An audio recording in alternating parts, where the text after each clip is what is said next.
What up, what up? You were listening to Petty Sportz, the podcast, live on King's Broadcasting Studios. It's your boy, the host, Mr. Famous Fees. They call me Fax. Yo, I'm here live with my man, Adam. Holla at him. Man, what's going on, everybody? We back Wednesday again. Yes, we're back already. 8 p.m. Eastern Time.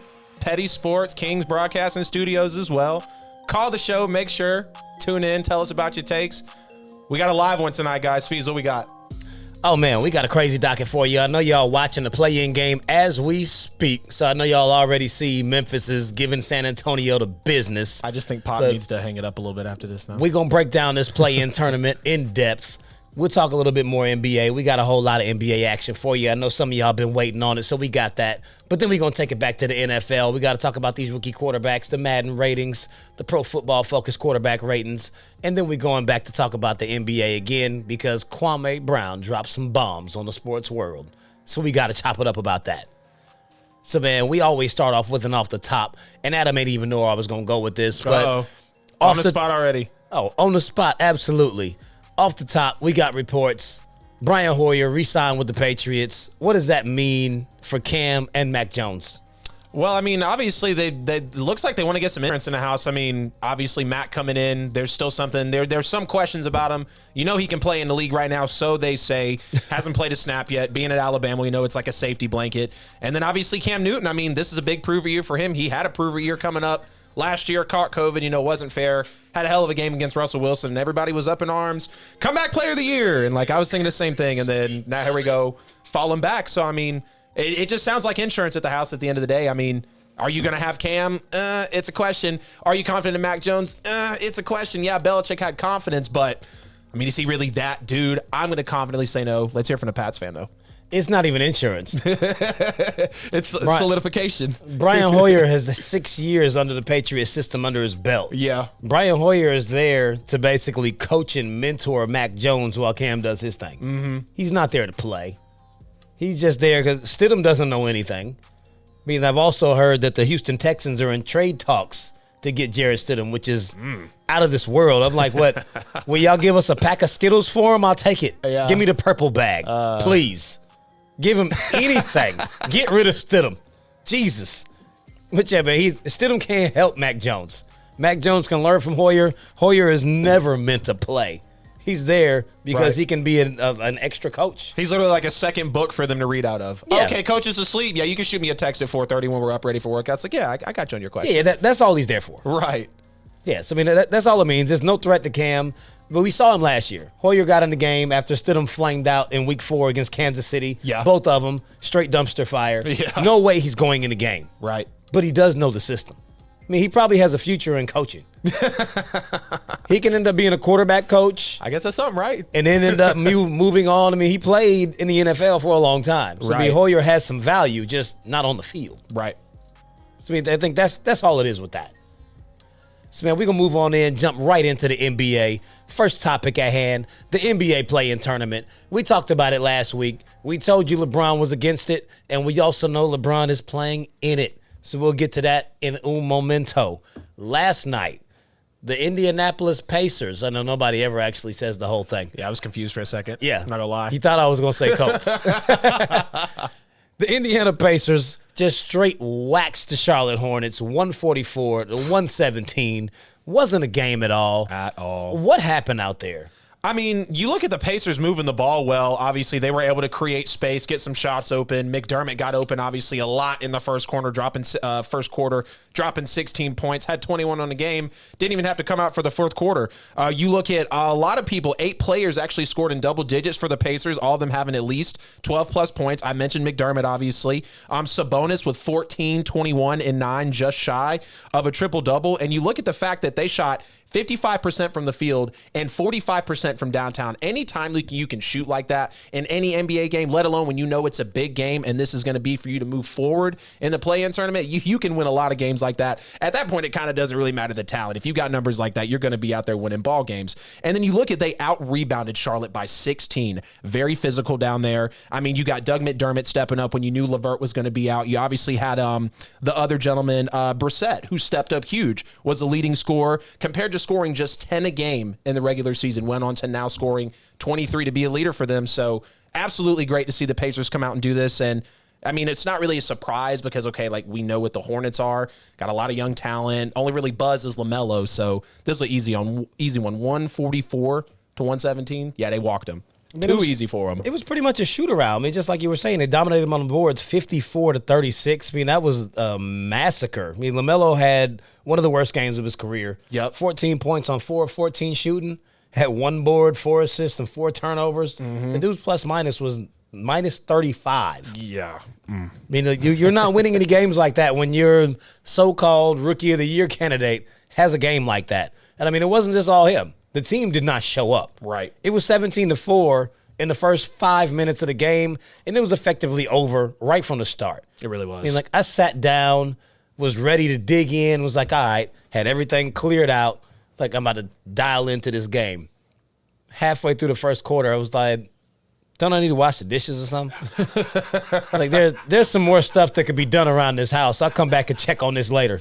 Came back, oh, it's worse. Yeah. It just wasn't a game. Up by 30 by the end of the third quarter. Beginning of the fourth quarter, they were up by 30. It was god-awful. Yeah. I mean, it wasn't a playoff game, so I mean, you can't say it was a horrible postseason performance, but can't say that. It's like a purgatory game. Wasn't regular season, wasn't postseason. I don't even know how the NBA is going to actually treat these as far as stats. Where do they go?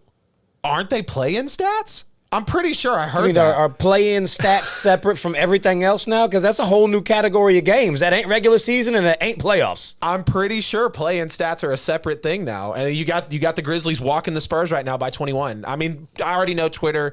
This is terrible for the league. I can't believe the NBA would do this. They should take this money, put it somewhere else. I already hear it now. Twitter's absolutely blowing up about the play-in tournament. But the real game is tonight, obviously, with the Lakers. We'll get there in a second, but yeah, this whole play-in tournament is like I said, I like it, but I want to see better competition in this. You know, not that I expected anything out of the Hornets. Looks like the Spurs are disappointing me as well. So it's blasphemous to say the least. I mean, the 9-10 games have proven to be bad. Right. 7-8, whole different story. Correct. I think it'll be very different tonight for the 10 o'clock game, just like it was last night for the Boston and Washington game, which we'll move right along to because the Pacers game was so bad, we can't even spend that much time on it. Yeah. But, man, the Boston Celtics sent the Washington Wizards into a do-or-die situation with a 118-110 victory. Yep. Now, that game had some interesting occurrences that went down in it. As Boston came out, they started the game really strong, and then Washington woke up. Yep. I mean, it seemed like Bradley Beal was kind of like really laboring on that hamstring, and then it loosened up, and he really got into his own, and they went on a 21-7 run, took the lead back, ended up going into the half up by 2. Yep. And in the third quarter, Boston came out, Jason Tatum came out and said no. They came out strong in the third quarter, took a 10-point lead. They never turned around and looked back. It was the Tatum and Kemba Walker show. Mainly Tatum, but Kemba was hooping too. Both of them shot lights out. I mean, Tatum dropped 50 points on them boys in a 58-4 game. Third game of the season like that. 17 from the free throw line. I mean, he was in a complete and total zone. And Kemba Walker dropped 29 with 7 boards and 2 assists. They even got quality minutes out of Tristan Thompson. He went for 12 and 12. But I think the biggest story of the entire game is Russell Westbrook. His stat line, if you didn't actually watch that game, you'd be like, okay, this is a normal Westbrook game. I mean, he had 20 points, 14 rebounds, 5 assists, which is very short of the triple-double he normally gets. But if you just look at the activity, well, rather the inactivity, he played the game as if something happened before the game. Whether someone on the coaching staff or a teammate said, hey, you're doing too much, tone it down, and he came out with an attitude like, I'll show you. Mm-hmm. Or if he has like an injury that no one disclosed and he was harboring it, he had none of that Russell Westbrook fire. Nope. He was just walking up the floor, passing the ball, wasn't playing defense, wasn't making any shots, which really isn't all that abnormal for Russ because he doesn't shoot that well. But, I mean, he did end up dropping 20 points. But just overall, that game was it kind of left you with a what the hell look after watching what kind of effort Russ put forth, knowing what you normally get from this guy. Right. I mean, normally he'll kill himself on the court. It's like, I don't know what I watched yesterday. I have a theory, but I don't know what I watched yesterday. But before I give you that, I want to hear what you have to say about it. So the reason that the Wizards actually struggled, like you said, the stat line for us, 24, 14, and 5, they held him to 5 assists for the first time since like the beginning of March. Absolutely insane. Russell Westbrook has been averaging 17 assists a game the last 8 games he's been in. And the fact that they were able to crowd the passing lanes like that, get their hands on a lot of passes, and be able to overall disrupt the one guy on the team that actually can get that offense going. Because like you said, Bradley Beal, it took the guy 25 shots to get 22 points. Russ shot 33% last night. 6 for 18. That's not the Russell Westbrook game, like you said, that we're accustomed to seeing. I give a lot of credit to Boston. Obviously, when you got Jason Tatum out there scoring 50 points, it's going to be really hard to stop whoever's coming at you like that. And then when you look at the fact that the starting 5 of the Wizards only had 55 points, and considering 42 of those are from Beal, who struggled a lot, and from Westbrook, who struggled a lot, the offense fell short. Let's not even talk about Davis Bertans. That was absolutely awful. Are you kidding me? You come out and put up 1 point and 4 rebounds? 4 points and 1 rebound? Seriously? I know you're not this massive rebound guy, but this is the time to play. This is the time to come in, and the Wizards are here because they went 6-4 in their last 10 to get into this playoff game. But let's also not act surprised about Westbrook, because we know Russell Westbrook, go look at the numbers, he's not a guy that's going to immediately show up in the playoffs. You get about a 50-50 shot of Russell Westbrook actually coming out and balling out, or is he going to do what he did last night? And like you said, did someone talk to him before the game? Where was his tenacity? Where was this 150, 60, 70 mile per hour point guard that we've seen this entire career? Oh, wait. Russell unfortunately does this in the playoffs. This is where the criticism comes from, unfortunately. Look at the same thing with James Harden. He wants the whistle. Westbrook I don't know what it is. He disappears when he doesn't need to. This is a big game. They still got a fighting chance, luckily, but it's going to take a lot. It's going to take a lot. So I credit that Celtics defense because, like I said, when you're able to crowd the lanes the way you did, Russell Westbrook, from averaging 17 assists, ladies and gentlemen, in the last 8 games, he was held to 5. That offense was not able to roll. They struggled. I think shot 19% from downtown, hit like 4 it was 3-point. It was a terrible game. And the fact that, as crazy as this sounds, they only lost by 18. Imagine if Russ and Beal actually, and I know there's all the Wizards fans, oh, of course if these guys played well. There's still a little bit something to look forward to. I know Beal is not 100%, but there's still something left in the tank. It's just going to take a lot, and that Wizards-Pacers game is going to be, I don't know, I'm still torn on my prediction for that one. Honestly. I think Wizards-Pacers is going to be a completely different game, and this is why. The Hornets were nobody. I think Russell Westbrook played the way he played in that game because he looked at where they sit. Right. If they had won that game against Boston, they would be playing the Nets in the first round. He's like, okay, between the Nets and the 76ers, Philadelphia is a much better matchup for them.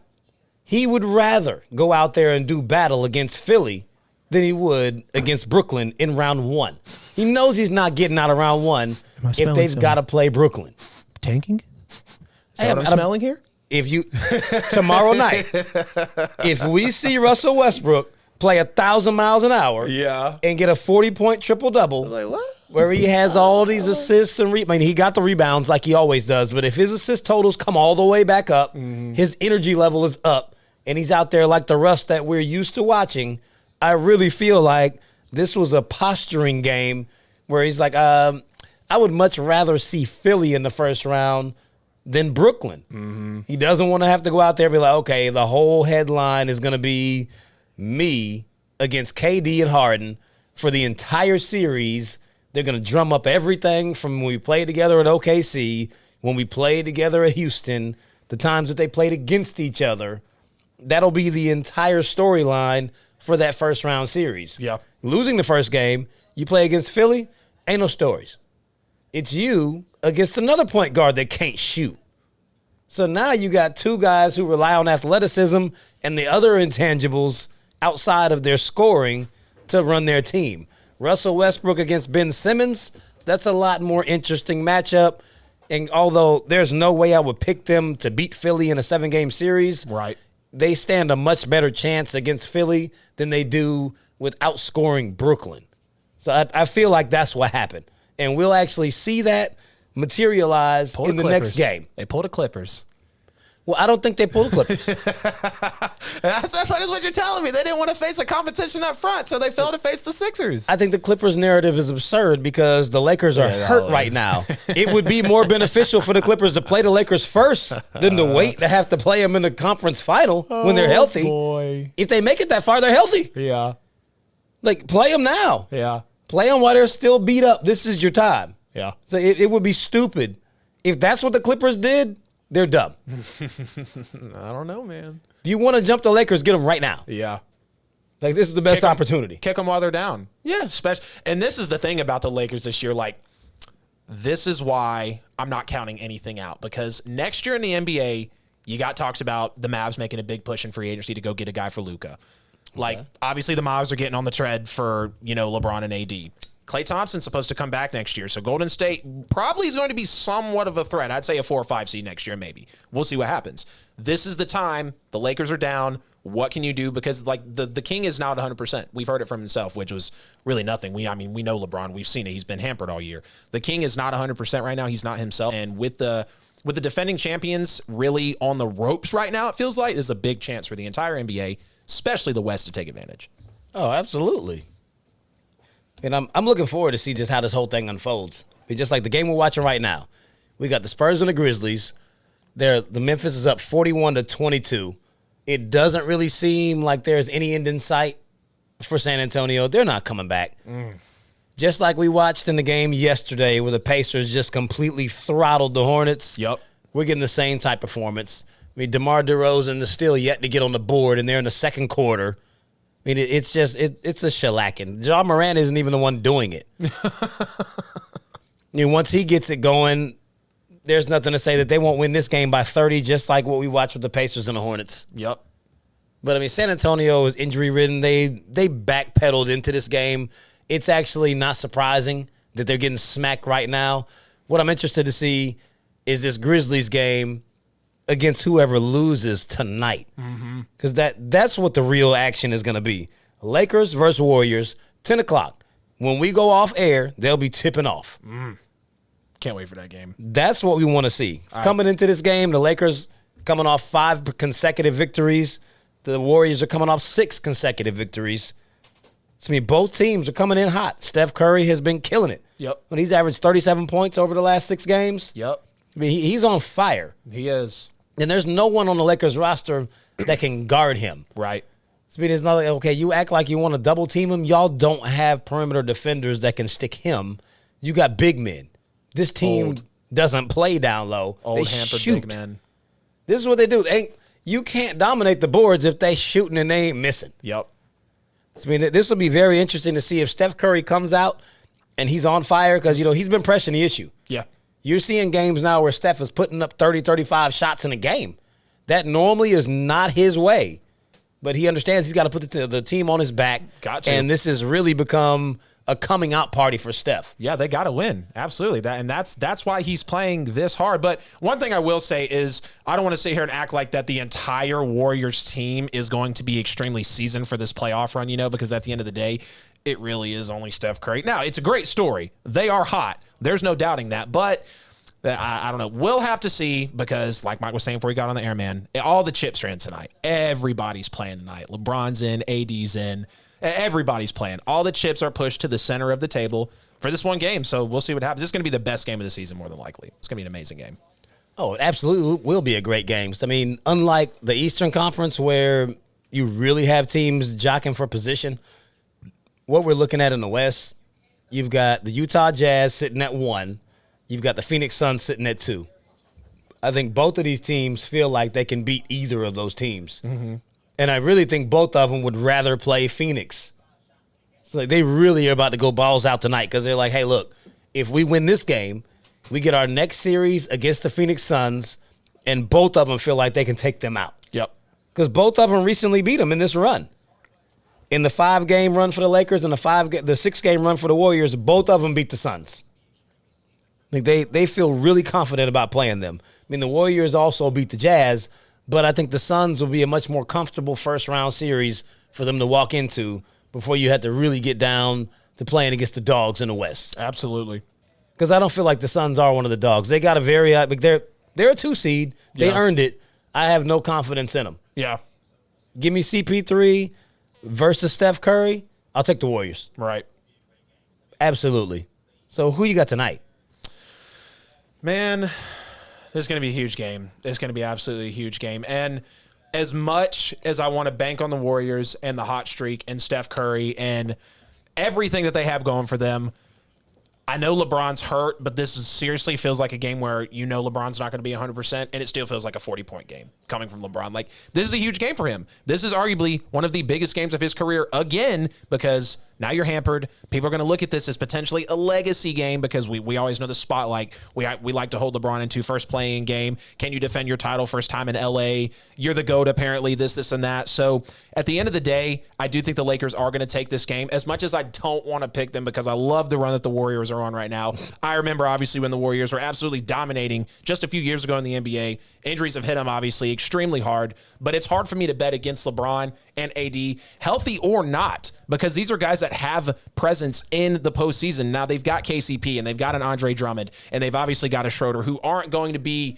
really out there blowing it up, but it's more than what Golden State has at the end of the day. And I understand Kerr, you might want to talk about a coaching mismatch because Steve Kerr, but it's like, okay, these are the defending champions. Let's not count them out. I've got the Lakers taking this one tonight. As much as I want to take the Warriors, I've got the Lakers taking this one tonight. Yeah, I mean, I got a lot of confidence in Steph to come out and really, just blow this game wide open. But they're playing in L.A. Yep. Everyone is actually showing up for the game. I think it's going to be a quick whistle. There's going to be a whole lot of people up in arms about the amount of calls that LeBron and the Lakers get in this game. I think it'll be very much slowed down. The Lakers are going to win the game. The league is not going to allow them to potentially not make the playoffs if they don't show up clearly against Memphis, because that game is already done. So I'm taking the Lakers by default, and then Golden State will beat Memphis in that do-or-die game to get the 8th spot. I absolutely agree, and that's going to be the team to take the final West spot for me, too, is going to be the Warriors. The Warriors are going to round it out at the 8. Don't really know what it's going to look like for them after that because, like I said, I'm not going to sit here and act like this team is a championship-caliber team, or they've got championship pedigree. There's no doubt about that, but they obviously don't have the players there. I mean, it feels like Draymond Green had, a couple good seasons? I know he's that energy for that team, but he's not going to be a guy that extremely contributes like he was a few years ago, defensive player of the year, shooting a 3-ball a little bit like he was. We don't see that anymore from Draymond, Obviously, Klay's not there. Steph can only do so much, and this team is so different from what it used to be, So I don't know what's ahead for the Warriors. I do have them taking the 8, but, I mean, it's a head-scratcher as far as what do they see in the playoffs from here on out. Yeah, I mean, we know who's at number 1 in the West. So I think Steph drops 40 and they still lose. Right. This won't be enough. Right. I mean, shoot, didn't Steph just drop a 50 bomb when Murray got hurt and they still lost that game? Yeah. 57? And they lost.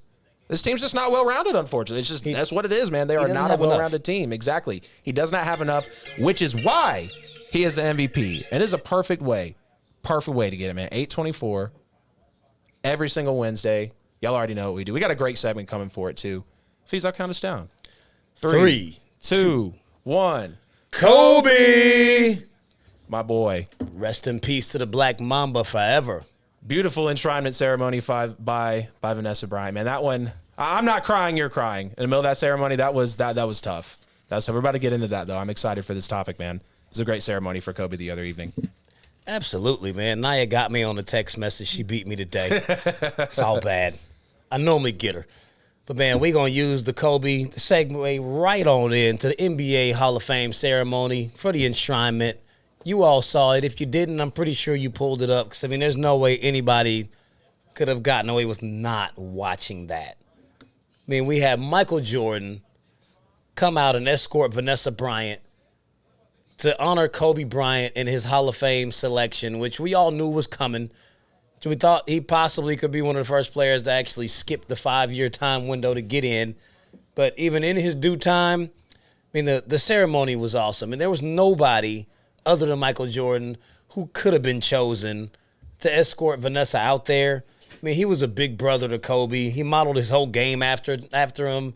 I mean, he talked to him daily. I mean, you saw when Mike came out and spoke about him. He was talking about how he used to pester him and ask him for advice, ask questions.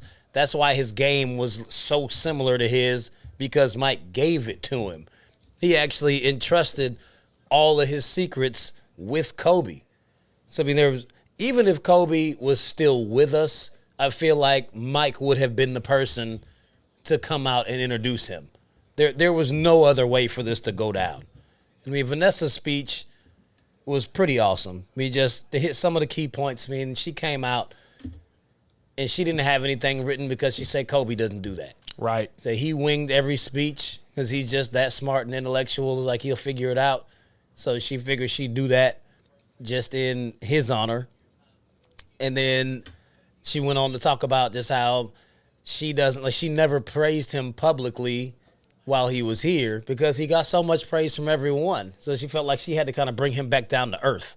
So she say if he's probably sitting up watching this thing right now with his arms folded, saying like, ain't this some shit? I mean, she was very, very candid in her speech. Being like, I'm amazed at the amount of strength that she has because I can't imagine every single day since that tragic accident happened, everything, everywhere has just been honoring him and Gigi, and there's no way that she's been able to get away from this even for one day of her life since this happened, outside of like all of her friends, family, and anyone else who considers herself an acquaintance that actually has access to her is all reaching out, trying to show support and say this or that. But every time he's mentioned, it's got to just dig even more. So, I mean, she showed us incredible strength to get up there. I mean, she thanked his parents for creating such an awesome person. And she also talked about just how the Hall of Fame was something that was so important to him. Like, he didn't really care about a lot of these accomplishments, but like a week or so before the accident happened, he actually had a discussion with her about it and how he felt like he wanted it to go down. So, I mean, this was a major thing for him. So I know it was that much tougher for her to get up there to actually talk about it. But it was all in all, I mean, it was pretty awesome. I know you were saying it was a tearjerker. I mean, I think I've gotten at least now to a point where it stopped taking me there. Right. Yeah, I totally feel you there, man. And with this speech, I felt like when she started it out and said Kobe wasn't someone that wanted to be praised publicly. I didn't do that because he always was, and I brought him back down to earth. You know, I've wondered myself, when athletes have it this good and they've got the multi-million-dollar contracts and they've got all this going and they've got a smoking hot wife and they've got all these cars and they're an MVP and they're a Super Bowl champion, what keeps them humble? What brings them back at the end of the day? And we always hear it, behind every great man is an even greater woman. And it goes both ways, you know. But this was a time where, because Kobe in his career, people thought he was a selfish guy, only really played for himself, wasn't a team player, the whole ball hog era, never passed at anything. But then when you hear Vanessa come out like this and say, no, this is how Kobe truly was, and you could feel the emotion from her. You could literally feel that speech at that moment. It was touching everybody in the world that was watching, especially the NBA fans. And my favorite quote that you put out there is when she asked Kobe, you know, even when you're hurt, why can't you just take one night off? And he said, because I always think about the people that might have saved up just that one time to come watch me play, just that one time. Just like I did, basically, when I went and sat in the nosebleeds with my dad to watch my favorite player. And then she glances back at MJ like, Hollywood couldn't have written this. This was perfect. It was genuine. And at the end of the day, you know, it was right from the heart, especially from the Bryant. Shouted out all the kids, like even her talking to her kids while she's up there saying, I love you, mommy's going to be okay. Like, she was so transparent to the world. And people have been wondering, how is she? Like, how are things truly going for her? And we see it. She's got the strength. She was able to step forward and delivered it perfectly. I mean, didn't really slip till the end. I mean, the voice cracked a little bit, but obviously, you know, we know what's going on. So absolutely love what Vanessa went out there and did it. I mean, MJ just gradually on the back, like just literally overseeing everything. Like this was a moment for him. You know, MJ, he had to be here. He had to be. And like I was saying before we got on the air, maybe MJ would do this for just one or two more players, but it wouldn't be a thing that he did for everybody, you know. And you look at Kobe, early passing, obviously being a legend. Like, there's not enough I can say about the ceremony. It was great. Hats off to the Bryants, and I hope to see many more ceremonies that can be this sentimental for players. Obviously not in the same situation, but I love what the NBA did for Kobe Bryant. Love it. Absolutely. I mean, I honestly don't believe that he was close enough to anyone else to be there for their Hall of Fame enshrinement on the stage, representing them. Literally holding his wife's hand to lead her up to make a speech about him. Yeah, I mean, the connection they had was just unparalleled. And, like, just a lot of people used to really just fault Kobe for having modeled his entire game. They feel like he stole his style, his life, and everything else. But once you get that insight as to how much Mike actually had a hand in it, Right. it's like no one really knew how close they were. They kept that whole relationship under wraps all the way up until the end. Yep. Like the level of big brother, little brother relationship they had, like you can see it now. I mean, Mike is there. Like I guarantee you, if Mike had spoken, I was like, oh my God, man. Like, I know Mike's going to go up there. Like, I really hope we don't get a whole nother series of crying Jordan memes. Yeah. Every time that man talk, we don't have to do that. 'Cause, like, I know it would have been emotional. Right. I mean, Absolutely. it was nice that he was just up there to stand with her and support her. Just his presence alone already just, like, it has its own meaning. He didn't have to talk. Absolutely. Absolutely. And it's like it just has to be left at that. Like, you just have to understand that, like, MJ, he was meant to be there. He literally was, like, foreseeing that moment. Like, the only man in the world that could have been in that position was Michael Jordan at that moment. Oh, yeah. I mean, couldn't have been Phil, Shaq, none of them. Even Nope. though they all are instrumental, Nope. none of them meant what Kobe meant to Mike. Exactly. Exactly. Perfectly said, Fees. I mean, he actually came out and said that the dude was more mentally tough than himself. Now, that was crazy. And we all know that Mike is one of the least humble people that has ever walked this earth, Exactly. because it kind of takes that for you to be that good at anything. So, I mean, I don't want anyone to take me saying that as I'm taking a shot at Mike. For anyone to be that good at anything, you have to be that way. Right. So for him to actually come out and acknowledge that, it speaks volumes. Absolutely. And for all the Jordan heads that still want to be like, oh, he's just saying that, like, man, miss me with that. He's being, like, he doesn't say anything that he don't mean. Right. He's just not that kind of person. He's not going to big up you if you're not worthy of it. He'll dig you until the grave. Exactly. Did y'all see his Hall of Fame speech? That was Petty Sportz worthy. I agree. He came back for everybody. I highly agree with that. Like, Mike is that guy. Oh, yeah. So, man, in addition to Kobe, we also saw Tim Duncan and Kevin Garnett also get enshrined into the Hall of Fame, which rounds out probably one of the greatest, if not the greatest, Hall of Fame inductee class ever. Yeah. I mean, the Kevin Garnett, his speech was great. I mean, Tim Duncan's, it was kind of emotional. Like, you know, Tim doesn't really talk. Right. So that's probably the most we've ever heard Tim say in all of his years in the league. I mean, him saying that Pop didn't want him to say anything. It's like that's almost like a whole cultural thing, almost like what the Patriot Way is. San Antonio was probably the most paralleled, similar organization to where they're so good and methodical, it's boring. But Tim Duncan really was the catalyst behind that whole thing. He does have some craziness going on with his hair right now. I love it. I love the hair. I'm here for it. I'm totally here for it. I mean, look at him there. He got all the hair now, man. Supposedly. Okay, it's not that I think the hair is ridiculous. It's the fact that it's him. Yeah. Him and what he represents, his personality and what we've gotten over all the years, that hair doesn't fit him and his personality. His old backboard ass. He's just been like, he's straight laced. I don't talk. I'm humble. I'm the most boring superstar in the history of the game. Yeah. And now I was like, wait, like that actually has some personality that no one has actually seen that you have. He's going through like a little crisis there. Look at it. Look at that. I'm here for it, dude. I wouldn't even say it's a crisis. It's just like he might have just been suppressed. Like he didn't want to say anything to be in the forefront and let anyone into his life or his circle. Just look at my hair. Yeah. It's a decoy. It's like the hair is cool. It's just, it's him. It doesn't fit him. That personality and his hair is like, wait, what? The quiet assassin? Like, that's actually an expression without you speaking. But, I mean, these two dudes, along with Kobe, I mean, the three of them, they got 11 titles between them. Mm-hmm. We've seen Kobe and Duncan square off 7 times in the playoffs. Kobe's 4-3 against Tim Duncan.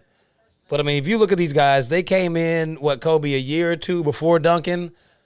Just imagine if they had come in different time periods. mean, they won 10 championships between the two of them playing at the same time. And they knocked each other out multiple times. Plenty of times. I mean, if not for the other, either one of them could easily have 8, 9 championships, and these conversations will be completely different if not having had to play each other every time. Yeah. It's like it's nuts. I mean, you look at the Spurs run, anytime the Lakers wasn't winning, it was the Spurs. Yeah.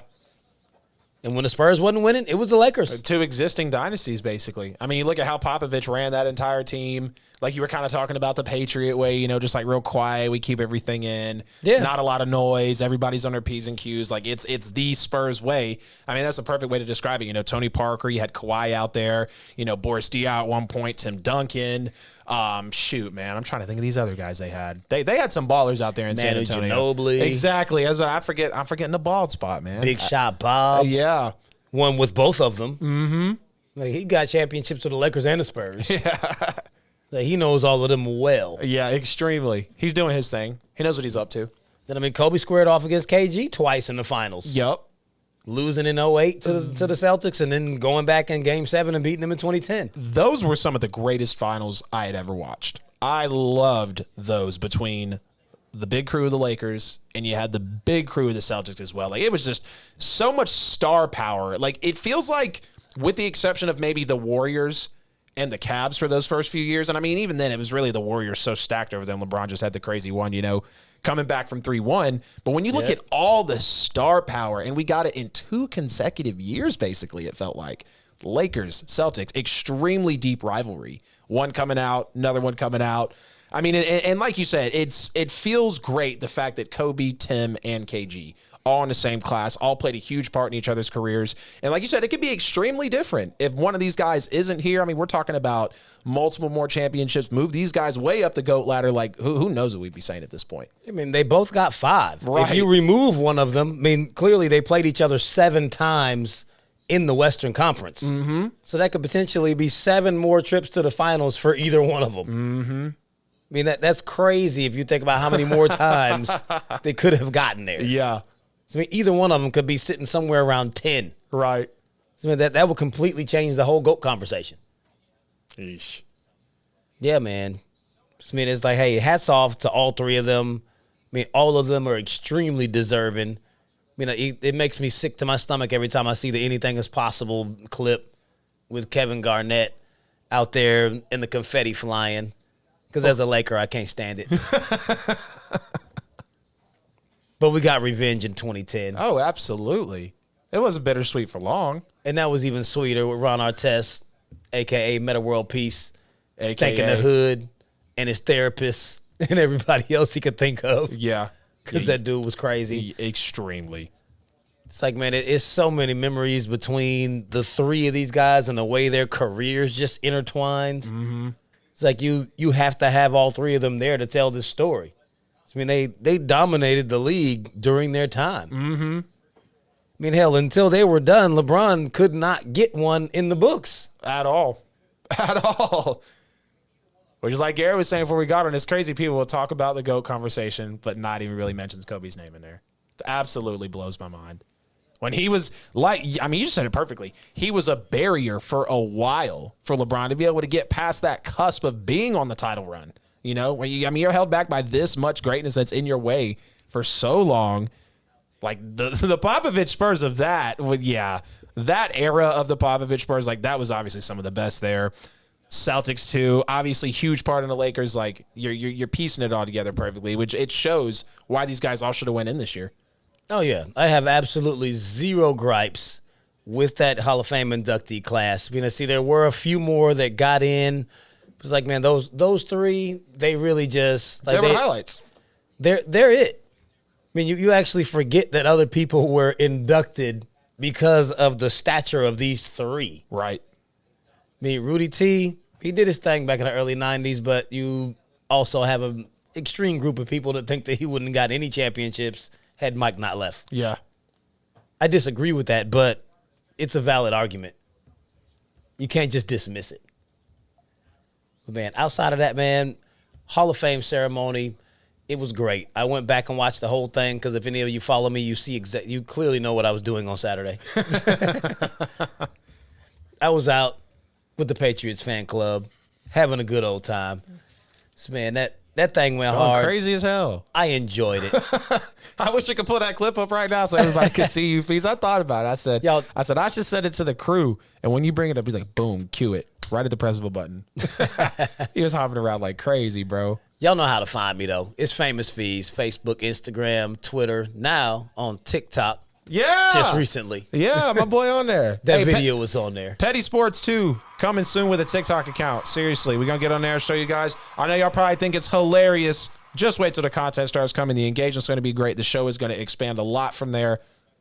Wait for it, guys. It's coming. Absolutely, man. We got another one to drop on you. Very bizarre situation. As soon as we come back off this brief commercial break where Mike Beasley breaks it down for us, I'm going to present one to you. Let us know what your thoughts are. Hit us on the Petty line at 678-871-9602. Holla at us. Yeah, Dre, where you at?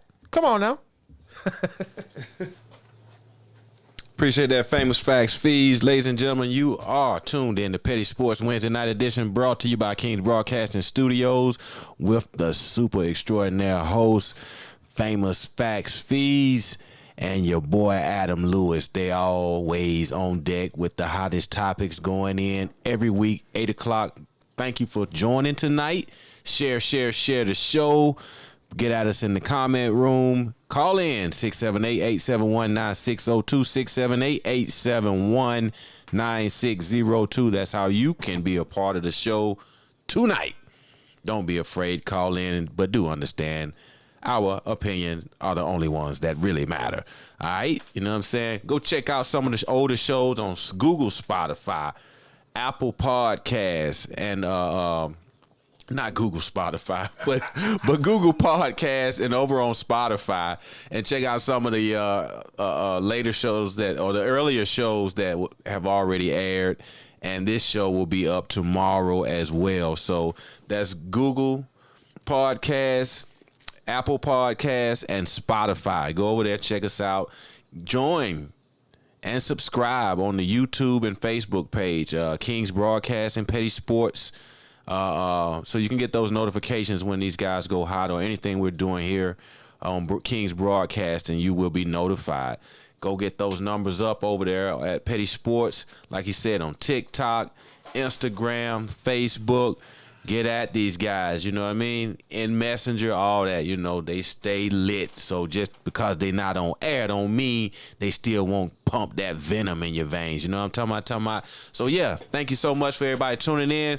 Still have a whole lot of show left, you know what I mean? So call your friends, neighbors, co-workers, text your friends, neighbors, and co-workers. Let them know these guys are once again in the building at the table doing what they do. All right? You know what I mean? ATL, ho. Yes, sir. Just sitting here checking out the comments. See, Dre Bishop said the Grizzlies are flogging the Spurs. Not anymore. It's a 6-point game, man. That's an interesting word. I don't think I've ever heard. What does flogging mean? That's what birds do when they attack you. That's a new one for me right there. I'm like, all right, then. That's what they do when they whip you on your back. Yeah. I'm like, Birds flap. I could take the context clues, but it's a weird word, though. Man, but check this out. You're not even going to believe this one. If you haven't already heard in the headlines, former Austin Peay defensive back Jontarius Bryant was just straight up and outright trolled via text message. He got a text message from a 404 number saying it was from the defensive coordinator for the Atlanta Falcons, Dean Pease, and the message was inviting him to the rookie mini camp in Atlanta at Flowery Branch. So Bryant loaded himself up all the way from Nashville, Tennessee, and drove to Flowery Branch, which is a 4.5-hour ride, roughly, all the way to the steps of Flowery Branch, where he then found out that this whole thing was a hoax. And the Falcons, in fact, did not invite him to minicamp. Absolutely He was awful. instantly turned around. Wow. Then 3 days later, Bryant went to Twitter, and he said, it's been a long, rough few days. I just needed to clear the air, and I'm ready to move on from the situation. He declined interviews from ESPN because he didn't want to just keep talking about it, keep reliving it. So I can't imagine just how embarrassing, upsetting and any other word that you could think of that's a synonym for that feels like. But he also went on to say that he didn't want the person who did it to be publicly humiliated. So I'm like, I 1,000,000% disagree with that. If you can find out who did it, please expose it. I mean, that's outlandish. Like, it bothered me even just explaining it. You sent this man a text message and invited him to come to minicamp after he didn't get drafted? Right. It's like the high and the low there is unparalleled. Like, I can't imagine how that man feel right now. It's a heartbreaker, no doubt, man. It's disgusting. I mean, and just to think that there's nothing you can do about it. Yeah. He got the message. I mean, one could say like, how did you not call the number? But how are you going to cross-check that? Yeah. You didn't get drafted. Somebody hit you up right afterwards. Like, who did this? Mm-hmm. Was this an angry ex? Like, I got something for that. And I go, so you wasn't going to take me to the prom? What you mean?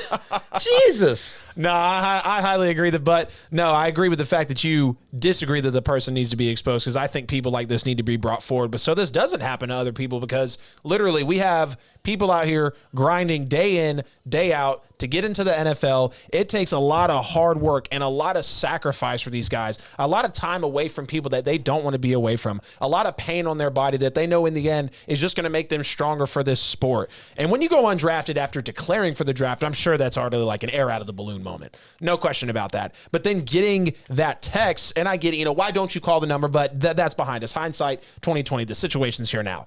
Getting that text is almost, like you said, an immediate parallel. Right back in. Okay, let's blow air right back into the balloon. All hyped up, coming from Nashville, driving down there. I mean, trekking 4+ hours, like you said, to come down here, and then getting turned away. Now, the one thing I do like, because immediately it made me think, okay, what should the NFL truly do about this? How should they fix this? Because this isn't something you hear about every day. As silly and maybe as stupid as it might sound, this isn't something that you hear about every day. Well, luckily, on the 23rd, he's going to be able to go to the Hub Football Conference and actually be able to try out, showcase his talents, and there's going to be a lot of NFL teams there. So this guy has the chance, like he said, whatever happened, it was meant to happen for a reason. It's a part of my journey. It's a part of my adversity that I've faced day in and day out, following my dreams, because obviously, to be the 1% of the 1%, it takes a lot. It takes a lot of things. What are you willing to do that most people won't, to live the life that most people won't live? And it's to go through things like this, but to potentially now get to showcase your talent for all these NFL teams versus when you just get a call from maybe one team, hey, come work out for us. That's got to be a great feeling. You got to enjoy the struggle of the journey. You got to enjoy the process, because at the end of the day, it's all going to pay off. And I'm happy for this kid that he's going to finally get this chance, because going undrafted, it's a crazy journey, because a lot of people wonder, why do NFL players only last maybe 5 or 6 years? Why does it sometimes feel like we see so many first-round picks that are out of the league with 3 to 4 years? Because it's a cutthroat business. The NFL stands for not for long. You are not going to be in the NFL for long if you are not there to basically reinvent yourself every year, to get better every single year, because when they draft you, even number 1 overall, they're already looking for your replacement. I mean, seriously, the moment you start to slip, phone calls are being made, we're pulling out the tape, we're wondering what we can do to stay ahead of the curve. Now, I think the NFL does need to investigate this to an extent, maybe not put all this money into it or throw ridiculous amounts of energy, but this person, I believe, does need to be brought forward, because who's to say they won't strike again? And I know this isn't something that happens all the time, but it's very unfortunate for a kid, and I hate to see this coming from a guy, especially with a team like the Atlanta Falcons. Like, seriously, come on. Oh, absolutely, man. And like, the NFL's in a tough place. The Falcons did not release a statement on it. And which is kind of crazy to me. I don't think it's crazy, and this is why I don't think it's crazy. I think if the NFL and the Falcons alike actually really make like drastic measures to try to right this wrong, which is 100% wrong. Yeah. But if they're to then bring him into minicamp, give him the tryout, and then try to make it better to pacify the situation, that would be a feel-good story. But on the flip side of it, the message that they would be sending is that to all of the other undrafted players, if they stage something similar, they could get themselves in front of another scout, and that's all they have to do. Like, just have someone send something and act like it was from them, and then go to the facility, which is very easy to find out where the facility is that's anywhere close to you. How's a skeezy world? We all know where Flowery Branch is. And I'm not saying there's a bunch of players that lack integrity that would do that, But I guarantee you, if the NFL really went above and beyond to try to correct this, there would be people who would take advantage of it. Because it's like, hey, you didn't get drafted. You're not getting invited to workouts and tryouts. You felt like you should have been. And you're right on the cusp to where it's like, hey, you could at least give me a look. I could absolutely see numerous players trying something like this, creating their own hoax in order to get in front of a team. Yeah, you're extremely right about that. You're extremely right about that. There's no question, because you would be showing them a way to potentially pull some stunt to make it happen. It's a double-edged sword at the end of the day. At the end of the day, and the kid's handling it great. I don't want to talk about it anymore. It's been really tough. It's part of my journey. And like the fact that he had nothing negative to say about it, he had nothing. It was nothing but positivity. Like you read through the little Twitter post and see what he actually poured his heart out into that. Like I'm proud of the kid for being able to take it on the nose like this and still wanting it, because as crazy as it is to say, this will make some people give up. This will make some people, you don't know. Yeah. You could be out there on the edge. Like, do I even want this career anymore? You could be like just now starting to think, man, I'm hanging up the training. Like I'm about to start getting rid of my football equipment. And then this happens. Of course it's a crazy what if, but we just saw what happened with, Vanessa Bryant. So I don't want to see this something that potentially happens again, for the league. So, yeah, in hindsight, like after the fact, if he actually does make a team, goes on and actually has a fruitful NFL career, he doesn't have to be an all-pro DB. Not at all. If he makes a roster and has a decent amount of time in the league, gets his money up, has a whole career, he'll look back on this story and he'll laugh, and that'll be a much better story than getting catfished by a woman who doesn't exist like Manti Te'o. Petty! Petty. At least this was just one text message. It wasn't a whole girlfriend that you actually never saw that didn't exist. Jesus. You had to bring him up. Pretty sure he played for my Saints at one point. He might be on the roster still. Hold on. Did he retire? I don't think he's still in the league, but he did actually play, and he has a actual wife now. Free agent. Yep. Just got married to her last year. Like, she's like a real person. He came out of this.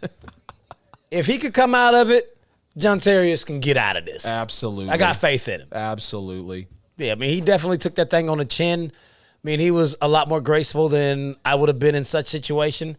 It's not like he had to put out a bunch of explicatives or just go all the way off, but there's no way he doesn't feel a way about it. He just doesn't want to lead on and let everyone else know about it. He's like, man, I'm still trying to make a team. I got to go ahead and just take it for what it is. Now he's getting a workout, which I didn't hear about that. Who is he working out for? Is this like, does he have a lot of different NFL teams coming? That's basically what it is. It's called the Hub Football Conference, something to that sort. And it's basically where he can go and showcase his talents, have a tryout, and there's going to be multiple NFL scouts there. So, he's got a chance to impress, if I had to guess, at least 3 to 4 teams. Hell, even if it's just one, that's all you need. All you need is one chance to be taken on, But yeah, he's going to get to go and have a showcase, show his talents for a few NFL teams. So, I'm happy for the kid. Like he said, happened for a reason. It really feels like it might have. He got the invite to the conference. It wasn't from the NFL at all. It's from a whole different, thing from the NFL. But I respect it. I like it. Oh, absolutely. Regardless of whether he gets on a roster or not, John Terrius, somebody who's listening to the show, we need to get him on. We got to talk to him. Yeah. Yeah, yes. That would be a fantastic guest. I would love to have that. Yeah, man. Just to, we don't have to relive that whole situation. It's got to be tough. But just about his whole journey, coming from Austin Peay, very small school. Yep. If he's actually able to get on the team, that's a great story. Definitely want to hear his insight, just how he moved on from this whole thing without reliving the whole thing. Got to chop it up with this guy. So, man, we reached the top of the hour. What we going to do is take us a quick break. When we come back from commercial, we are switching gears. We're going to take it all the way to the NFL. Just like I told you, we're going to talk about some of these rookie quarterbacks. They had a lot to say about their Madden rankings, what they project them to be for next year. So we got to break that down. Some of these dudes don't play Madden. I'm going to just go ahead and say that. At all. They clearly don't. Oh, God. We're going to talk about these Madden rankings. We're going to talk about Pro Football Focus's quarterback rankings. And then we'll end this thing talking about Kwame Brown, because he has some heated words for the cast of All the Smoke. So, man, stay tuned. Keep it locked. We'll be right back. Hey, ladies and gentlemen, thank you so much for tuning in once again. Wednesday night, 8:00 p.m. Eastern Daylight Time to Petty Sportz. Brought to you by Kings Broadcasting Studios. Share the show. Go to kingsbroadcasting.com, spend some money, buy some merch. Go scroll down to the bottom of the screen, hit that donate button. No donation is too big or small. Support black businesses because we do around here. You know what I'm saying? Go buy some of that merch. They make great gifts, all right? You know, share the show. Your boys, your favorite duo is at the table once again, chopping it up. You know, they did the Kobe tribute for the Hall of Fame deal. They're talking football. They're talking basketball play-in. You know what I mean? So it's a whole lot of show left. You know what I mean? So grab your popcorn like Facts always say. Stay tuned. You know it's going down, all right? Go to Apple Podcasts, Google Podcasts, Spotify. Check out some of the earlier shows that have already aired, and you can catch this show right here tonight. It will air tomorrow on those 3 different platforms. Share the show from Facebook, Petty Sportz. Go to youtube.com and type in Petty Sportz or Kings Broadcasting Studio, Kings with a Z. But go, man, these guys, they doing it big all over. You know what I mean? Instagram, TikTok, YouTube, Facebook. Get at these guys, man. You know, we trying to go viral and digital around here. You know what I'm saying? So, hey, thank you so much for your support. All right. ATL Hope. Yes, sir. Yes, sir. You were listening to Petty Sportz, the podcast brought to you by Kings Broadcasting Studios. You were live and direct with your man, the host, Mr. Famous Fees. They call me Facts. Sitting here live and direct next to Adam. Holla, Adam. Man, you already know. Hour 2. This one the show really gets started talking about these rookie quarterbacks with their Madden ratings. Then going over I'm sorry, Pro Football Focus. It's a pretty atrocious list of your 32 starters going into the season. Gonna have a little segment there with that, but this is when we get started. Like you said, gonna end it with some Kwame Brown, who was, I'm gonna say it's a little Kevin Durant 2.0, but we'll get there. Go ahead and kick us off with the next segment, man. So, man, recently, a few of the NFL rookie quarterbacks that were drafted in the first round were asked a question about what they felt like their Madden 2022 rating would be coming into the season, and we got a wide range of answers. Yes, we did. So, man, we just gonna take it right from the top. The first person to give an answer was Mac Jones. We all know about Mac. I don't need to go into him. Mac Jones came out. He said he'd be at 85. I mean, I think that's very generous. He thinks highly of himself, and he said that he felt like he'd get shorted on the rating because people don't think as highly of him as he does himself and what he feels like he performed. Yeah.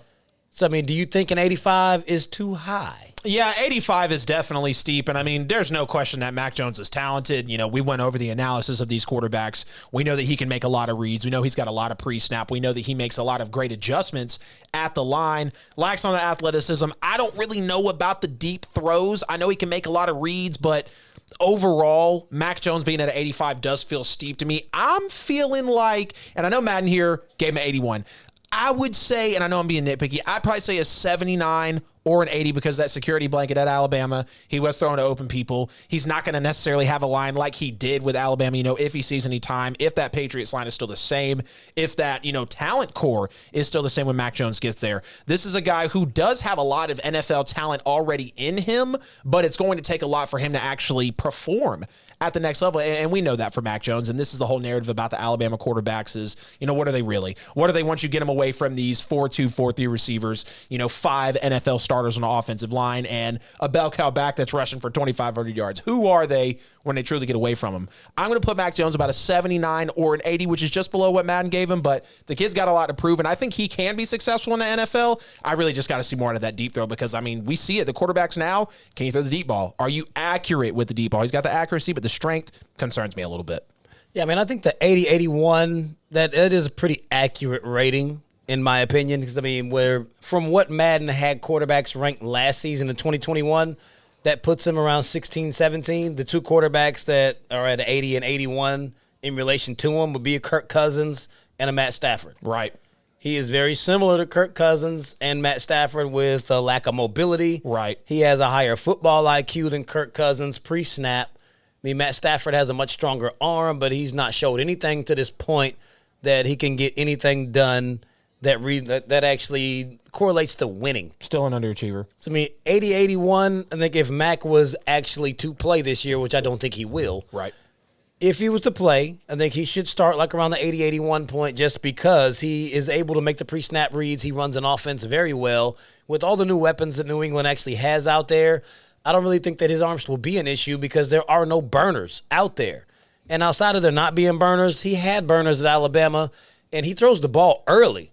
It's like he makes the pre-snap read, and even though he does have people who are running 4.3s and 4.2s, he's getting rid of the ball after they're like 10, 15 yards up the field. Yeah. So he doesn't have to throw it 60 yards. He only has to throw it about 40 because it's already in the air. Yep. He's letting them run it down because he already has an understanding of what that coverage looks like. He's getting it out of there. He's already got that early NFL knowledge. And going to the Patriots, Bill Belichick, like one of the smartest guys already in the league, hell of a culture to go to, right out of college. Going to keep him on the straight and narrow. A lot of similarities there. We've seen the Saban, Belichick, Patriots, Crimson Tide kind of way. So it feels good for Mac Jones. It really does. No, absolutely. So, I mean, like Mac Jones' actual rating at an 85 will put him even with Matt Ryan. Which is like as far as Madden, his like a smarter Matt Ryan. I said it when we went over the quarterbacks. It's like a smarter Matt Ryan, a little bit of a higher ceiling, but I mean, still overall just your guy, really. So, I mean, based off of that, he can get an 85. Yeah, if he was going to play, right. Ceiling. I don't Matt think Ryan. he's going to play. Smarter Matt Ryan. Yes, I mean his personal rating isn't outlandish, but I think it'll be lower initially because I mean rookies don't get ratings that high in Madden. Not off the rip like that. As I said, these guys don't play. Yep. So, I mean, we'll keep that ball rolling all the way up because your boy Trey Lance, number 3 pick to the San Francisco 49ers, came out and said he thinks that he should be an 88 because of all of what he has to offer. His skill set, his running, his passing, his intangibles. He feels like he is really that good. I mean, an 88 would put him even with Josh Allen. Yeah, no, sir. With like that, he would be the 7th highest ranked quarterback on Madden from last year. I mean, comparable, definitely. I've said it. Cam Newton, Josh Allen, like he's got those, like he's got that look on tape. But I'll go ahead and let you finish, man. He's extremely raw, extremely raw. But I mean, I actually understand why his personal ranking is that high. I mean, the dude went undefeated, won a national championship, threw 28 touchdowns to 0 interceptions with another 11 rushing touchdowns. He should feel untouchable. I mean, what he was able to do at North Dakota State should equate to an 88 Madden rating. We don't know that it will. He's got to get acclimated to the NFL, and he was not playing against NFL talent because North Dakota State does not play anyone in the Power 5 or anything remotely close to Power 5 competition, which is all of what he'll see the best of the best in the NFL. Which is why I don't know you can rave about these 39 touchdowns and national championship. I'm saying I understand why he feels that way. Yeah, he's definitely got the offerings to be an 88. I get his sentiment. Yeah. I'm not saying I agree. I was number 3. I understand why he feels that way. Yeah. He should. Yeah, I'm there with you. So here we go. If there was it's really would be like his numbers would just be higher in the years played in the NFL for his veteran leadership in Madden. But we're going to say he might have an 88 for the tangibles, the potential, but I'm going to make up another word here. Bona fideness. I'm going to give him about a 65, maybe a 70 because the kid's raw, hasn't played anybody. We've heard a lot of it of, okay, is he good or is he a great, transcendent player?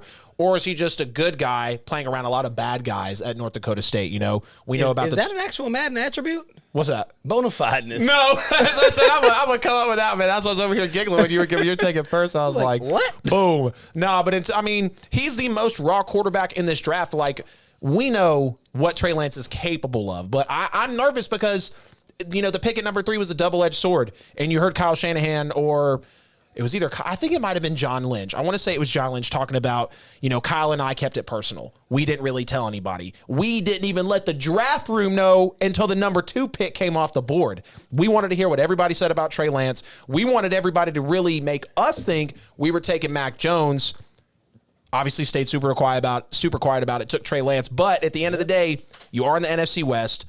a lot of great coaches in the NFC West, and I'm not sure if he's got to step up if Jimmy G goes down. I'm not confident in Trey Lance being able to perform at a high level. He's just too raw right now. So Madden gave him a 79. I'd probably agree with that. I might give him about an 80, 81 just because he does show a lot of big play potential, but he's still raw at the end of the day, you know. Some people might even go like 75, which I would understand, but I think he's got a lot higher of potential than we've seen in recent memory for quarterbacks, you know. I mean, I would go especially the way the league is turning into, you know. I would go as low as 76. That's what I think that he'll walk in with. I think his intangibles and what he was able to do at North Dakota State will grant him that much. I mean, a 76 isn't a bad rating for a rookie quarterback. You haven't done anything. I mean, he comes in with a 76. That will put him on par with Cam at 23 from Madden's last year rankings, which were coming from them just assuming what he would be off of injury. I mean, we must understand that these rankings aren't saying what they'll do next year. That's where they should come in rated on Madden coming into the season. Like, they only have the college season to go off of, who your competition was, how well you perform, and they got to take all that into consideration. All of those intangibles and everything else, I think, are what gets him up to 76. I mean, he wasn't a Heisman candidate or any of that. No. I mean, he's not even playing in a division where he could be a Heisman candidate. But right. it's like he just, all of that taken into consideration, I couldn't possibly give him more than a 76. But I absolutely understand why he feels that he should be an 88. He has every right to feel that way. Right. But 76 is where I'm taking him. I like it. I respect it. Yeah, like there's, I mean, you know how highly I think of him, or Right. what I think he will be. Right. But there's nothing that says he should get a Madden ranking that high. Yeah, not just, as I said, these guys, they ain't picked up the sticks and I don't know how long. Personally, guys, huge Madden freak over here. Catch me PS4, Schmadam97. Anybody wants to work on the sticks, I'm here for it. Been playing since 05. These guys obviously haven't played in a while, man. That's all I got to say. Yeah, I feel you. So, man, next quarterback that actually took the bait and answered the question. Right. There were a lot of quarterbacks that didn't say anything. The only one who plays Madden. Yeah. Justin Fields. Justin Fields is realistic because clearly he plays. He plays a lot. He said he'd be somewhere between a 78 and an 81. Mm-hmm. And he also said, because you know how they do rookies. Exactly. He knows there's no way he can get ranked higher than an 81, and an 81 would be generous. Mm-hmm. And his projected ranking is a 78, which would put him on par with Justin Herbert. Mm-hmm. Because he was a 78 last year. And the kid is good in Madden already. Like, seriously, you can win some games with him in the game already. And I mean, very fun team to play with. It's your starting rating. Right. You get rated there, and as you play, they update it. Because everything's online now. It's not like it used to be. Your rating is your rating until next year. Yep. They'll update it after week one. You start balling, they'll take you up. You start stinking it up, they'll bring you back down. Mm-hmm. So, I mean, it's a very all-inclusive type of thing. But I think Justin Fields, he's spot on. Like somewhere between 70 and 81, because the quarterbacks that puts him in line with, as far as where Madden had them last year, that has him somewhere between Justin Herbert, Ben Roethlisberger, Kirk Cousins, and Matt Stafford. Yeah. So I think with those four, Stafford. With those four as the barometer, they were the ones that were between 78 and 81. Yeah.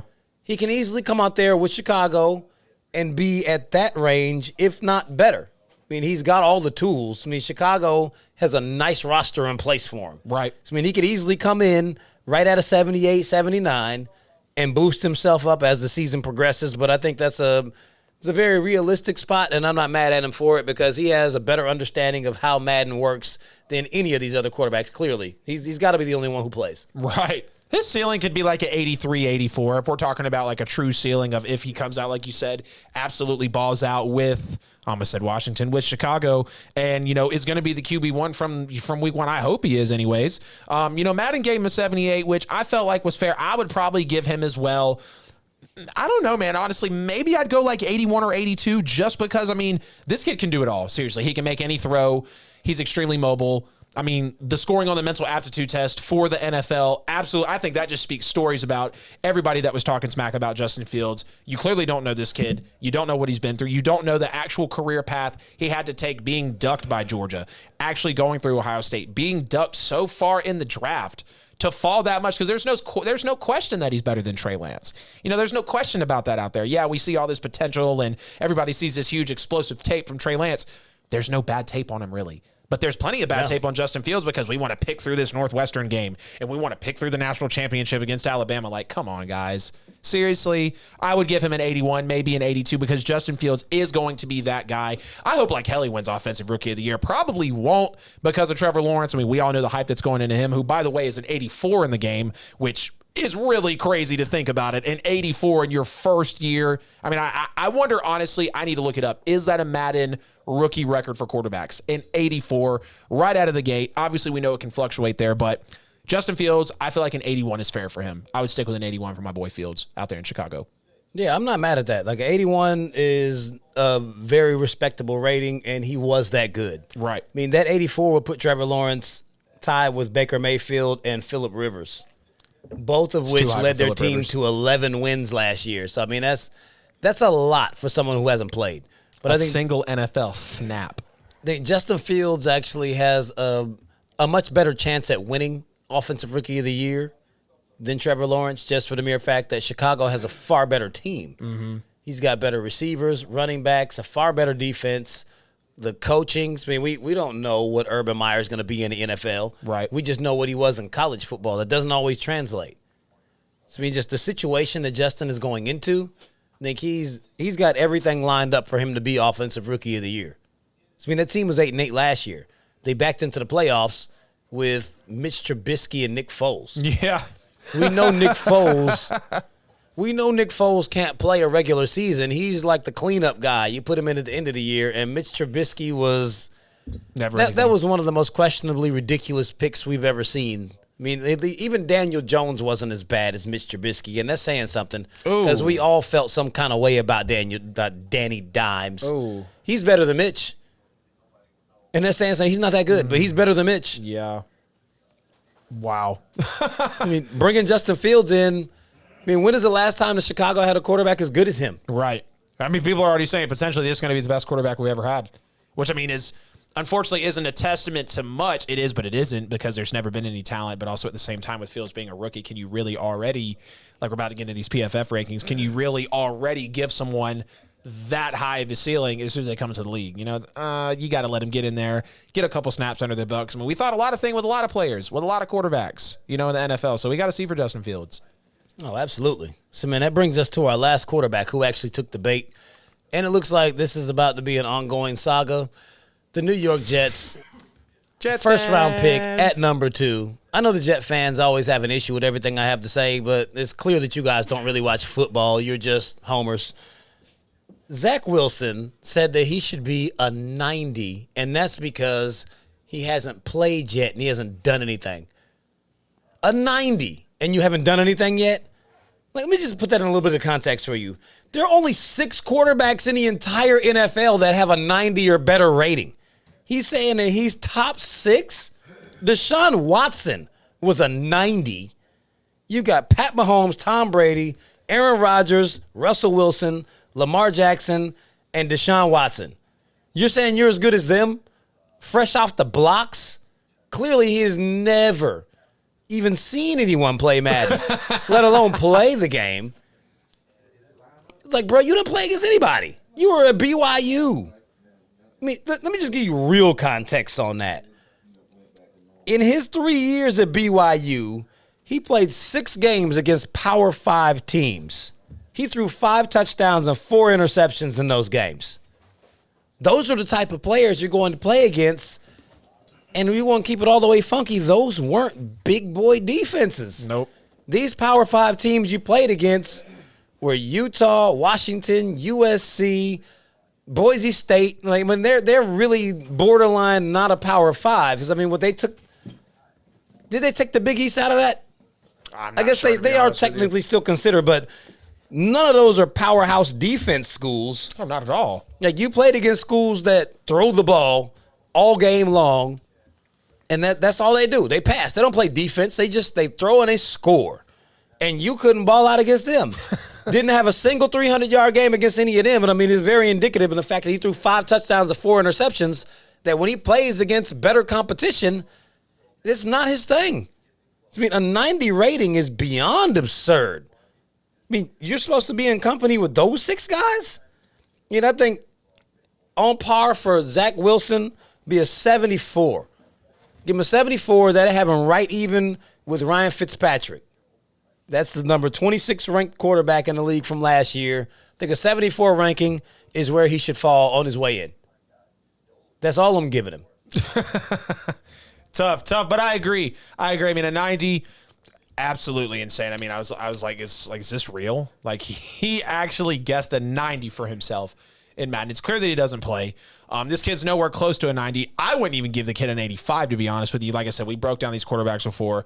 No need to repeat everything we've said about them. But if you want to have some key takes from Zach Wilson, I don't like his judgment at all on the field whatsoever. I don't like the arm strength when it comes to the deep throws, and I don't like the accuracy either at the end of the day. And I'll just even add another point. It feels like I've said time and time again, it feels like he tries to get cute, feels like he doesn't want to fully see the play develop. He just wants to lock in on that one route, and then when he does, it shows, because he'll make some silly throws, some errant throws where you're like, okay, like, is this what you truly saw out of this defense, or did you just think that you knew that play? This kid's not near a 90, 74, maybe a 75. The highest would be a 76 for me, just because of the athleticism. We know he can throw on the run. Like, he'll probably have a good throw on the run rating when he comes out in the game. I think he might already be there for like Ultimate Team or something. You know, you got to play for him to get the overall, whatever it may be. Mm-hmm. But overall, with Zach Wilson being a 90, I cannot get down with that at all. Like I said, the highest, his ceiling would be like a 76 for me, and that's only because of the athleticism. Seriously.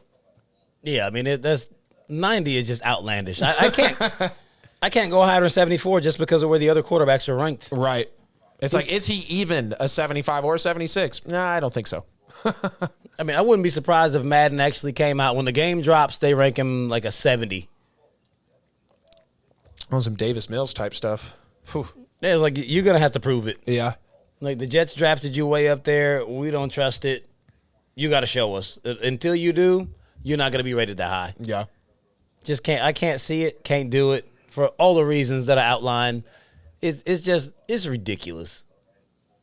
I mean, at least he's got confidence. I can give him that. Right. I was like, when I heard 90, I was like, no way he plays. I was like, there's no way this kid plays Madden. It can't be possible. There's no way. Yeah. Week 1 against Carolina, your 90 will be a 60. 55. That's gonna happen quick, fast, and in a hurry. So, man, we're going to stick with these quarterbacks, but we're going to shift gears. We're moving on to Pro Football Focus. They recently put out their list of their quarterback rankings for 2021. And it's crazy. I mean, the top 5 we're not mad at. No one's mad at the players who were there. I would rearrange them, but I'm not mad at who's up there. Right.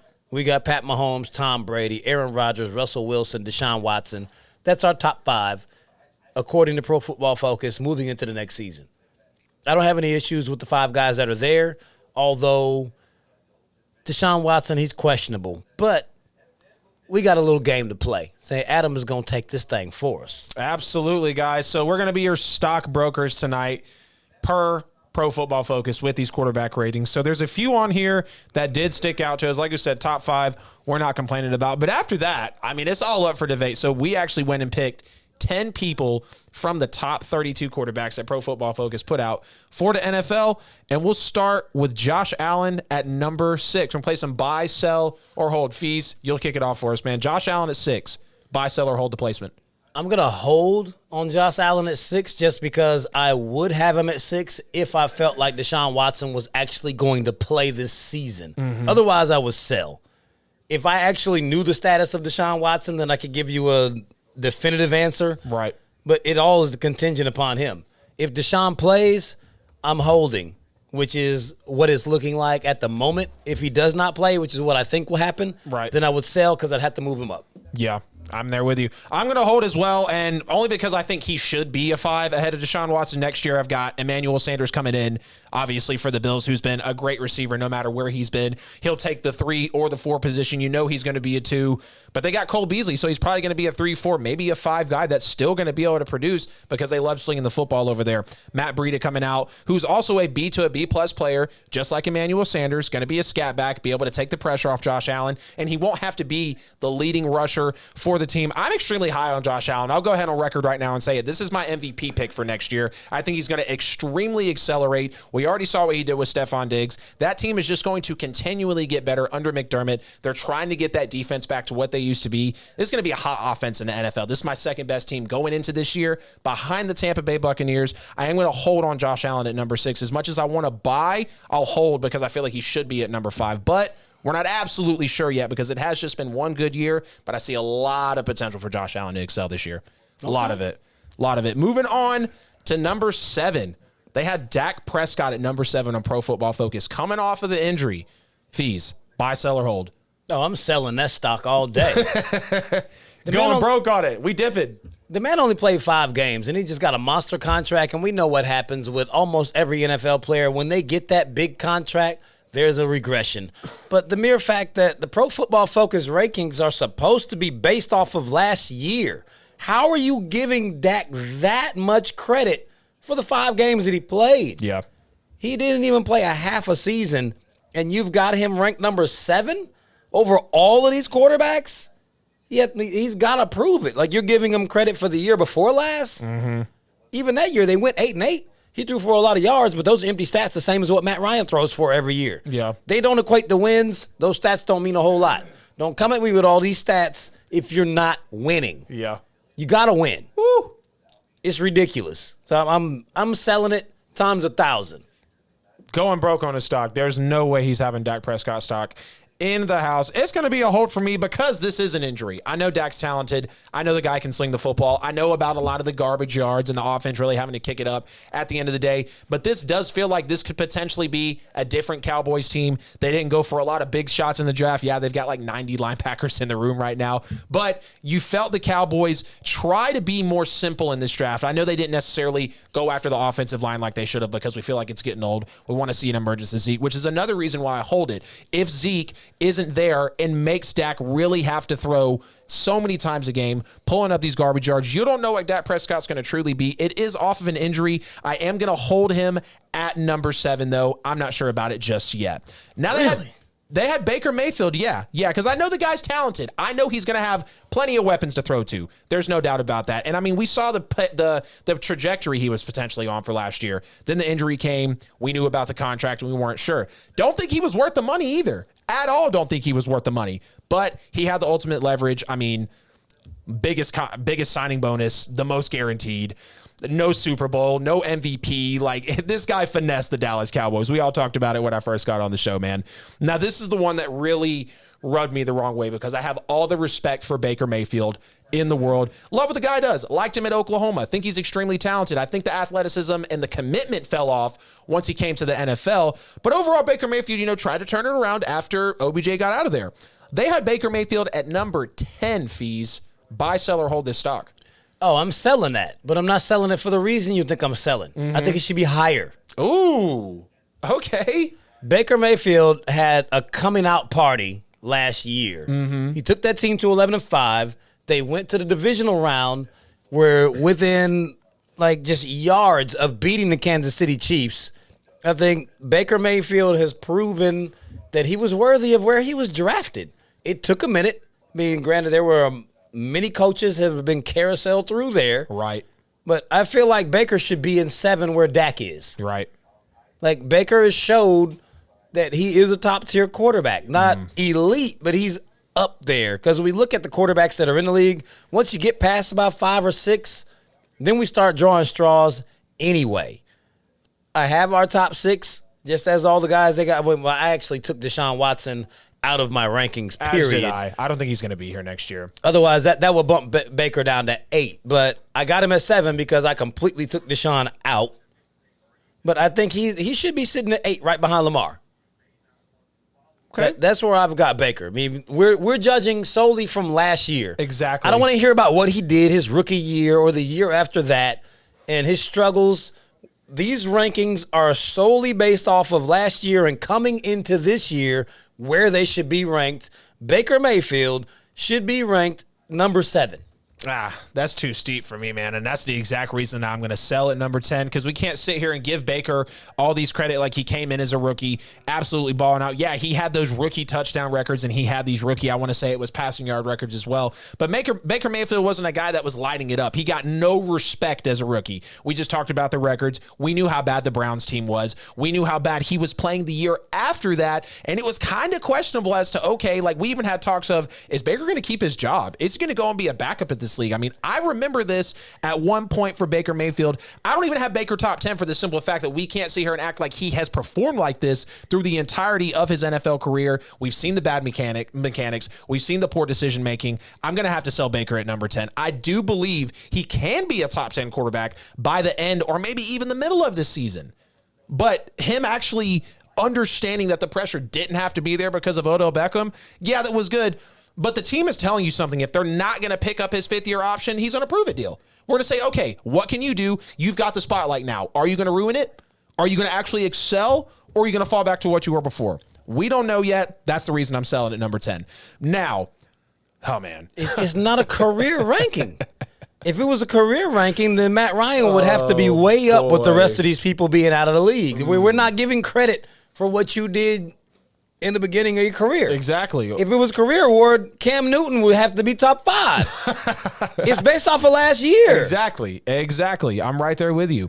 This one bothered me too. We got Justin Herbert at number 15, a guy who blew the socks off of the league last year. I mean, nobody expected Justin Herbert to come out of Oregon, be this way. I mean, you got Breeze, Mahomes, and Brady your first 3 games. Not even in that order, but those are the first 3 quarterbacks you have to play against.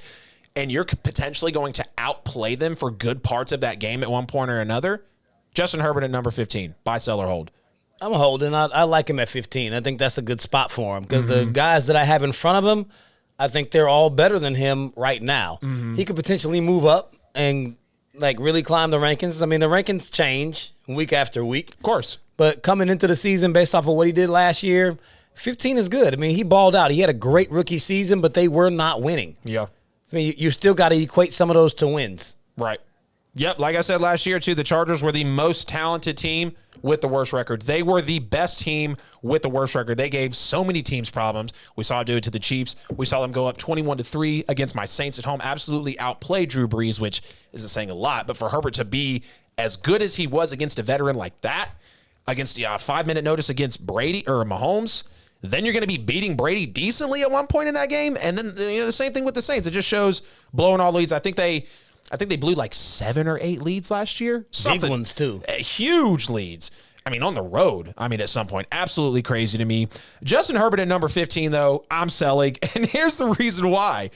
4,300 yards, 31 touchdowns, 10 picks, and a 98 passer rating as a rookie. Do I even need to go any further? I mean, this kid literally. How high are you taking him? I'll tell you when we get there to top 10, but I'm selling Justin Herbert at number 15 because this guy is definitely going to be a good quarterback in the coming year. You've seen the vision already. You've seen the fact that he can move in the pocket. He's obviously got the arm. He can throw on the run, and he's only going to be getting better behind that offensive line that they just got for him in Los Angeles. So we'll see. Bringing in Corey Linsley, potentially the best center in football. Get him another, a guard or a tackle that they brought in for him? So, I mean, we'll see, man. But I got Justin Herbert. I got a lot of hopes for this kid because the way that he came out of the gate, being able to play at such a high level, and I know it didn't equate into wins, but let's not act like he's not into. I'll see when we get to our top 10. You got him ranked that high? Sure do. Jesus. I sure do. Absolutely, Justin Herbert is a top 10 quarterback. That going ain't Jameson in his cup. Yeah, this is. I don't know what it is. It ain't Jameson. Sweet tea. We're not drinking the same thing. That's stronger than Jameson. Man, it's fantastic, whatever it is. I mean. It's got to be way stronger. When that truth serum, or that secret sauce, man. It just gets worse as we go down the list, though. Kyler Murray at number 17. I mean, really, guys? Kyler at 17? You're going to take the injury that he had last year and the fact that he's got Cliff Kingsbury as his coach who should have not even got the job in the first place. I'm being extremely nice to the guy when I was talking about him the way I was a couple months back because are they really making the right situations for this young team? But Fees, kick us off. Buy, sell, or hold. Kyler Murray is 17.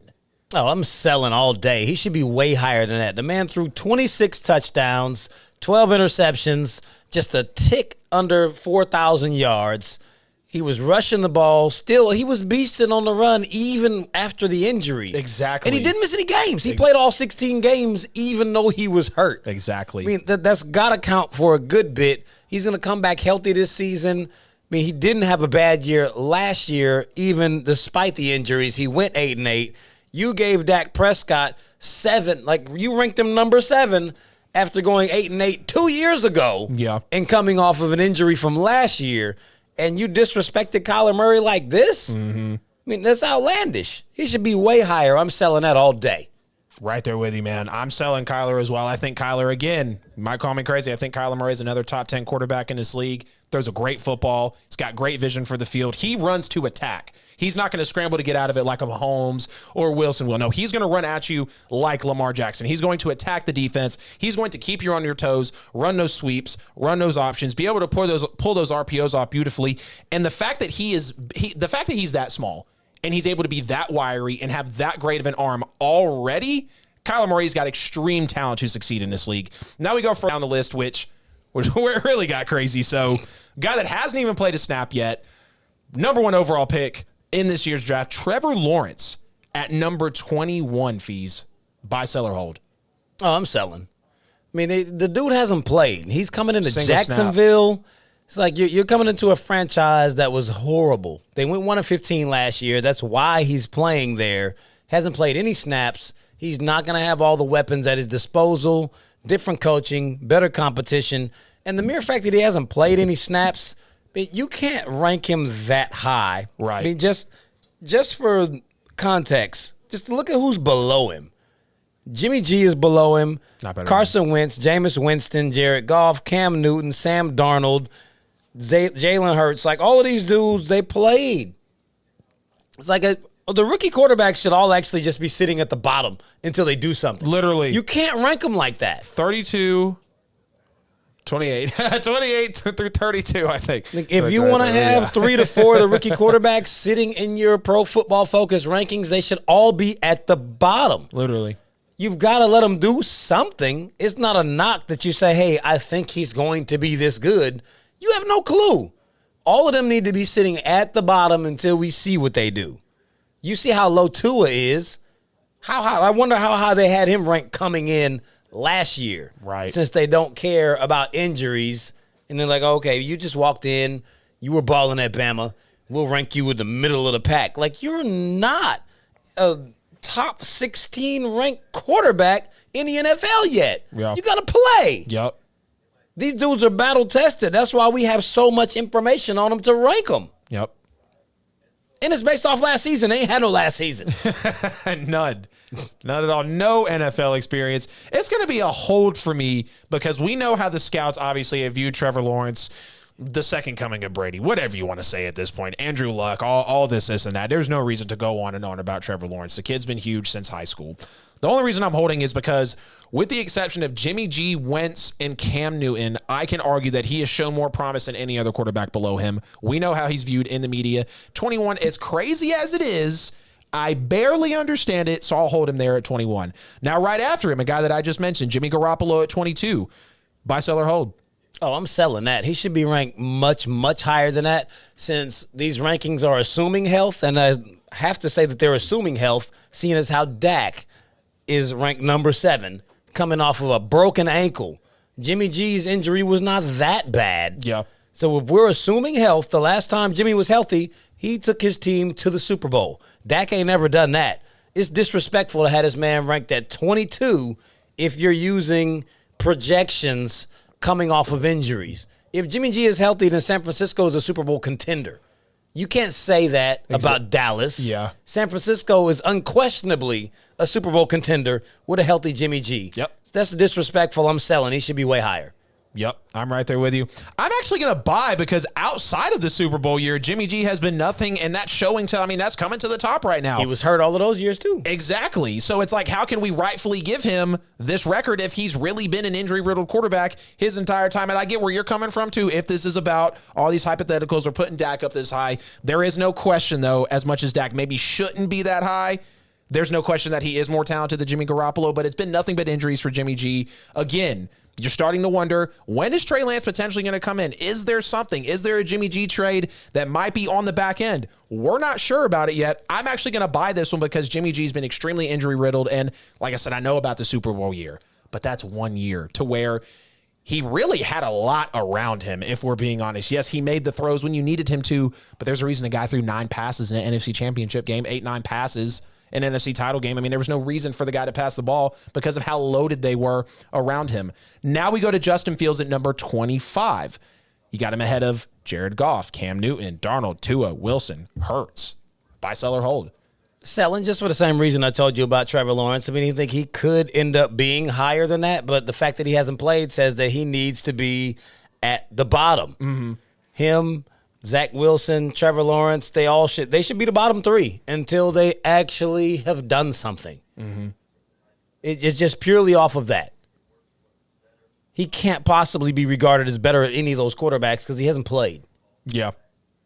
I get what you're saying there. That's going to be a hold for me, honestly, at number 25 because I know he's above Goff. Like I said, Newton, Darnold, Tua, Wilson, Hurts, Andrew Luck, which is kind of arguable because you look at those quarterbacks as of late. I mean, you obviously. called him Andrew Luck. Drew Lock. Oh, did I say Andrew? Drew Lock, my fault. I said Drew Luck. Lock. Oh, you said Andrew Luck. It sounded like Andrew Luck. My bad. You're good, man. You're good. I miss that guy every day in the NFL, though. But yeah, over Drew Lock as well, which, like I said, is arguable because these quarterbacks have been nothing really as of late. Then you look at a guy like Tua who hasn't really got a huge chance. You bring him in for a few games, he's getting pulled in, put out, or put in, pulled out, whatever it may be. Jared Goff had the 1 Super Bowl year. Then they immediately sent him out. Cam Newton, outside of the 1 MVP year, he's still been kind of a question mark in the NFL. Jalen Hurts, the disrespect absolutely blows my mind for Jalen Hurts because we're really going to act like out of all these people, he's gotten any sort of shot in the NFL. I mean, they're pulling him at the end of the season to say, okay, yeah, we're going to tank because we love this draft pick. Whatever the case may be, he's pissed off about it. You got a bogus head coach in the building. Like, enough about Jalen Hurts, though. Fields at 25, I've got to hold it because everybody he is above, it's arguable because those guys haven't shown any promise yet in the NFL. Almost done here, guys. We got 2 quarterbacks left. Zach Wilson at number 30. Buy, sell, or hold. No, I'll hold that. Well, actually, I'll buy that. I was about to say, that's got to be a hard buy for you. That's a buy 5 times over. Yeah, Zach Wilson at 30. I mean, that means that there'll be 2 quarterbacks worse than him, but I actually might have to sell that just for the mere fact that I want all the rookies at the bottom. He should be at the very bottom. Here come the Jets fans. Here they come. He should be at 32 because I feel like Trevor Lawrence should be 30 and Justin Fields should be 31 because they haven't played. Yeah, here they come, man. So of the 3 rookie quarterbacks that are ranked in the top 32, he is the lesser of the 3, so he should be at the bottom. Uh-huh. And I mean, the Jets fans, get out your feelings because that actually says that Drew Lock should be ahead of all 3 of them only because he actually played. I'm just saying, let them come in and do something before you rank them. You can't rank them ahead of people if it's based off of last season and they haven't played. Exactly. But apparently you Jets people don't watch football. All you do is watch the Jets and then cry and like a Patriots fan said something about us. Y'all don't watch football. That shit got me in my feelings. Hey. That's what it is with the Jets fans, man. I mean, like we've said, Zach Wilson feels like Sam Darnold as a rookie, literally. Yeah, you got Vera Tucker. I know you got Elijah Moore out there, which that is some talent. There's no questioning that. Still got a rookie quarterback. Still got an aggressive media. Still got a rookie head coach. You're still in a hell of a division where you're going to have to play the Bills twice. You're going to have to play the Patriots twice. And the Dolphins is a hell of a defense as well at the end of the day. Defensively, it does not match up well for Zach Wilson, and that's going to be a sell because, honestly, are we really going to say that Zach Wilson is better than Jalen Hurts? Absolutely not. Are you kidding me? The disrespect for Jalen Hurts is really starting to irk me like the Westbrook disrespect. And I know it's not the same situation, but we know both of these guys are uber talented. We know that both of them can absolutely play at the end of the day. Let's not act like Jalen Hurts didn't run to Oklahoma and damn near run to the Heisman because something named Joe Burrow hopped in is the reason why he wasn't getting major votes. And I'm pretty sure even then he came in second, correct? He was a finalist. I don't know what place he was. I'm pretty sure Jalen Hurts was second in the Heisman voting. Joe Burrow obviously won it by a landslide, NCAA record. There's no question about that. But Zach Wilson at 30, I mean, he could be a buy because, yeah, he's this bad. Or for me, it's a sell because we're really going to put Jalen Hurts below Zach Wilson. Below him. He went literally, one, he went to a team that didn't need him, and two, he hasn't even been given a chance. He's been getting pulled out of these games. When Jalen Hurts goes to, because I'm calling it now, when Jalen Hurts goes to another NFL team, maybe like with a Ryan Tannehill situation, gets to a coach that can truly unfold him, he's going to be a fantastic quarterback in his league. He'll be a top 14, 15 quarterback by the time it's said and done with if he gets put into the right system. And don't be trying to be cute, saying, oh, that could happen with anybody, because Jalen Hurts is a special talent in the league. It's a sell for me with Wilson at number 30. Last one here, Jalen Hurts at number 31. I've said my piece, literally just spit it out there. Buy, sell, or hold for Jalen Hurts at number 31. Oh, I'm absolutely selling, man. Like, he only played 4 games last year. The dude came out of college, won 2 national championships, and then took another team to the playoff. Like, we're talking about people who came from nowhere schools and still didn't ball out against that competition, and you're ranking them ahead of Jalen Hurts? Like, man, this dude he's a story of resilience. Literally. He balled out in Bama, lost his job, went to the Wizard, found out how to pass, turned into a very good passer, went to Oklahoma, damn near won a Heisman, came into the NFL, sat behind a quarterback who had just taken over a team, went to the Super Bowl. Well, Carson, he didn't take his team to a Super Bowl, but he had a really good year to the point where people are actually giving him credit for a Super Bowl and an MVP that he didn't win, either of which. Finally got his shot, and now it's his time. I mean, he should be projected somewhere around where Trevor Lawrence is, because Trevor doesn't deserve that. Jalen does, because he actually came in a real NFL game and took out the Saints. He balled out when they put him in. Yep. And he didn't play bad in the other games. He doesn't have anything around him. The Philly was like, the entire roster was hurt. Literally. They come back next year. Jalen he's gonna roll some heads. Like, they have a legitimate shot at winning that division next year, because no one has any faith in Dallas. Jalen is being disrespected, but keep disrespecting him and see what he does. I'm selling that all day. Yeah, right there with you. I mean, you just heard me get my whole piece on it, man. I know we're a little strapped for time. We were going to give our top 10 quarterbacks here before we got on to the whole Kwame Brown incident. Going to hit a little commercial break after this. Your 1 through 4. Is it Mahomes, Brady, Rodgers, Wilson? Not in that order. Okay, give me your 1 through 4 then. That's my 1 through 4. I got Aaron Rodgers, reigning MVP. Mm-hmm. Tom Brady, Super Bowl champion and MVP. Mm-hmm. Then Pat Mahomes. Okay. Then Russell Wilson. Okay, got you. And respectable enough. Everything that you just put out there makes perfect sense. Mahomes at 1 for me, obviously, best quarterback in the NFL. Can make any play. We know who Mahomes is. Brady, number 2, being the Super Bowl champion. Feels like he's really gotten back to his old ways. Smartest guy in the game right now. Returning all 22 starters to his team. We know he's going to be locked in. Aaron Rodgers at number 3. I do put Brady above him because obviously Brady did beat him when it mattered. And Aaron Rodgers likes to be a flake in these games. He's still talented, but the dude's 1-4 in the NFC title games. And then at number 4, I do have Russell Wilson. Number 4, we know who he is, obviously. Major talent out in the NFL. Huge arm, but likes to fall off at the latter half of the year. Now, number 5. Your number 5 quarterback this year will be? Josh Allen, because there's not going to be any Deshaun Watson. He's not playing. But you think Allen's good enough to be at 5, right? Because Watson's not playing. Well, at least at 6, right? I would have him at 6, okay, but I got him at 5 because I don't believe Deshaun Watson's playing. Okay, got it. Josh Allen as well, number 5 for me. Love what Josh Allen does. Obviously, I heard that's my MVP candidate coming into this year. Huge arm. Loving Stephon Diggs. Manuel Sanders coming over as well. Matt Breida with the scat back. And the Bills they're going to be a team that's surging for the next couple years. I think they could be a Super Bowl team this year, next year, year after. We'll see what happens with Buffalo. Now, at number 6.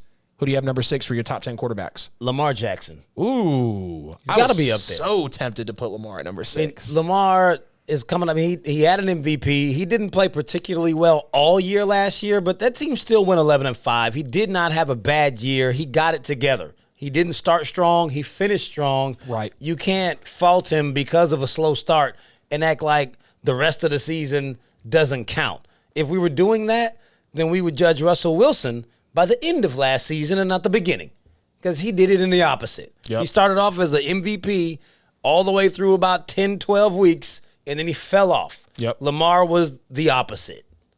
Yep. So I can't completely just knock him off the block. I got Lamar at 6. Don't shoot me. Don't shoot me, guys. Number 6 for me, I got Dak Prescott at number 6. Oh, my God. Dak at 6? Dak Prescott at number 6, yes, because he can throw the football. Lamar has only thrown the football once to me. I wanted to put Lamar at 6. I'm not sure about that arm, though. I know they've got him receivers, but I'm not sure about that arm at the end of the day. Even in the year when he led the league with touchdown passes at 36? Yeah. 3,600 yards. Didn't even throw for 2,400 yards last year in the NFL, which really he did struggle through the air last year. Obviously the league caught on to him. We saw the huge, record-breaking season where he smashed Vic's record and, ran for the 1,000 this year. But Lamar Jackson has still struggled to throw the football. Dak Prescott, as much as he does put those numbers up, I firmly believe if you put Prescott in a situation where he doesn't have to throw garbage time, he can go out there. And we saw it a little bit in the rookie year, which was years ago, but the Cowboys have yet again to build something around him to where it can be at least as sustainable as it was a couple seasons back. Like I said, don't shoot me, Dak Prescott at 6. So you're chomping at the bit, though. That was Zeke. We're not giving him credit for what Zeke did. Oh, the 1,600 yards destroyed rushing. the year. His rookie year, there's no way Dak should have been offensive rookie of the year. That was Zeke's award. They stole it from him. They just gave it to Dak. I highly agree that they stole offensive rookie of the year from him. Highly agree with you there. When the last time a rookie led the league in rushing? Exactly. With over 1,600 yards. I mean, it's ridiculous. I'm there with you, man. They definitely stole that award from him that year. Now, number 7. Who is your number 7 quarterback going into the season? Baker Mayfield. Okay. I'm giving it to Baker because of the way he finished. He came through like it started off a little shaky. They caught stride, especially when Odell went out. He figured out where his place was in that offense. I mean, Baker, he really picked it up moving into the end of the season. He became more accurate. They started winning games. He finally got them over the hump, and they went to the playoffs. They won 11 games, won a playoff game, blowing out the division rival Pittsburgh Steelers in that wild card round, and then we're very close to knocking off the eventual AFC representative Kansas City Chiefs. So, I think he has definitely arrived. He's going to have to continue to prove that he can do this consistently, but I can't knock him for not being consistent after he just did it when these rankings are based off of just last year. Yep. I'm not going back any farther than last season for any of them because that's not what Pro Football Focus rankings are based off of. Yeah. So based off of last season, Baker Mayfield, number 7. Right there with you, man. I like it. I got Lamar Jackson at number 7 for me, a guy who can obviously seriously attack the ground. We know that he can see the field well, but when it comes to throwing the football, that's where it's a little bit of a take back for me. I don't know if he's truly got the arm to make those throws, if he's going to be able to make a throw to win you a game. We saw in the Tennessee game in the playoffs a couple years ago where, yeah, he threw for over 300 yards, and I want to say he rushed for damn near 200 and still got embarrassed the way he did. He's not making the big-time throws when they matter, and I know he led the league in touchdown passes. Are we also going to forget that was an off year with Drew Brees with the injury, and also Aaron Rodgers was not nearly himself. That was a year where the Packers were like 6-10. I think like 6-9-1 or something because they had a tie. Like, you want to talk about the 36 touchdown passes from Lamar Jackson. It's hard for me to see again. That might be his ceiling, to be honest with you. I'm concerned about throwing the football there. Lamar at number 7, number 8 for you. This one right here is from a man, Wesley Davis, who's going off in the chat room on Jamila. The Titans fans versus the Steelers fans. But at number 8, Ryan Tannehill. Okay. Ryan Tannehill's cracking the top 10.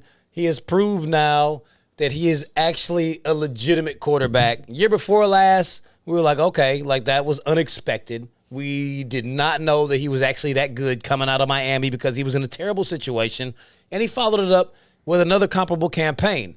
So, I can't fault Ryan Tannehill for what he's doing. He doesn't throw the ball a lot, but when he's asked upon him to throw the ball, he makes the big third down balls. He takes care of the football, and he takes advantage of the play action. Ryan Tannehill, absolutely. I got him sitting at number 8. I don't feel any quarterback in the league outside of the 7 that I've already named are better than him. Get ready to light y'all on fire again. Number 8 for me. Everybody hold your breath. Drum roll. I've got Justin Herbert at number 8 going into this season. Justin Herbert absolutely erupted as a rookie. Like I said, 4,300 yards, 31 touchdowns, 10 picks, damn near 100 passer rating as a rookie. You see he's got Keenan Allen. They went and upgraded that offensive line for him. And we're also going to look for a healthier Austin Eckler, a guy who's going to be able to provide more in both the receiving and the rushing game. I know about the new coach, but Justin Herbert himself, no matter what the Chargers are going to be able to do, we can't sit here and ultimately say, oh, if you don't win, you're a bad quarterback. Because look at Matthew Stafford. The guy's uber talented. He just doesn't win games because he's an underachiever. Justin Herbert at number 8 for me going into this year. This guy's got an extremely high ceiling, and he will be the reason, if any, that the Chargers are able to make a push this year. Now, number 9, we're getting choppier and choppier as we get through this list. Number 9 for your top 10 quarterbacks, Fees. Kyler Murray. Okay. You definitely got to move up there. It was disrespectful on so many levels to have him at 17. Had to bring him all the way up into the bottom half of the top 10 because I already went through his stats. Kyler Murray had a great season considering that he played half the season injured, and now he's gotten even more supporting cast. I mean, I know the Cardinal fans tried to crucify me for talking about their draft. I got your quarterback ranked at number 9. I just don't think your team is that good. Now, Jets fans, calm down. We ain't got no Zach Wilson at number 10. Go ahead and hold on. Yeah, right. We ain't getting nice over here, picking it up on one team, giving up the slack with another. Now, I'm going to have Kyler rounding it out, though. But at number 9, I am going to put Matt Ryan for the Atlanta Falcons. I think he's going to have a lot of offensive power going with him this year. You bring in Arthur Smith, who is obviously being able to, take that Tennessee offense to the next level. I mean, at one point, they were number 1 in big plays. They were number 1 in offense at one point under Arthur Smith. And this is a guy who's going to look to also take the pressure off of Matt Ryan, give him some help in that tight end position, bringing in Mike Davis. Yes, he's not going to be a crazy back, but he's going to be able to serve in a couple of roles for you, maybe receive out of the backfield, and he can give you a carry, obviously, if you need it. You're going to have Ridley. You've obviously still got Olamide Zaccheaus. Julio Jones, hopefully he's healthy. Of course, they've got Kyle Pitts over there. I think Matt Ryan, like I've said it in my earlier rants before, Matt Ryan at any point in time has a chance to be a top 10 quarterback. I think stepping into this year with the new coach, with the fact that they're banking on you again, this is the year that Matt Ryan absolutely turns up and becomes the number 9 quarterback in the NFL.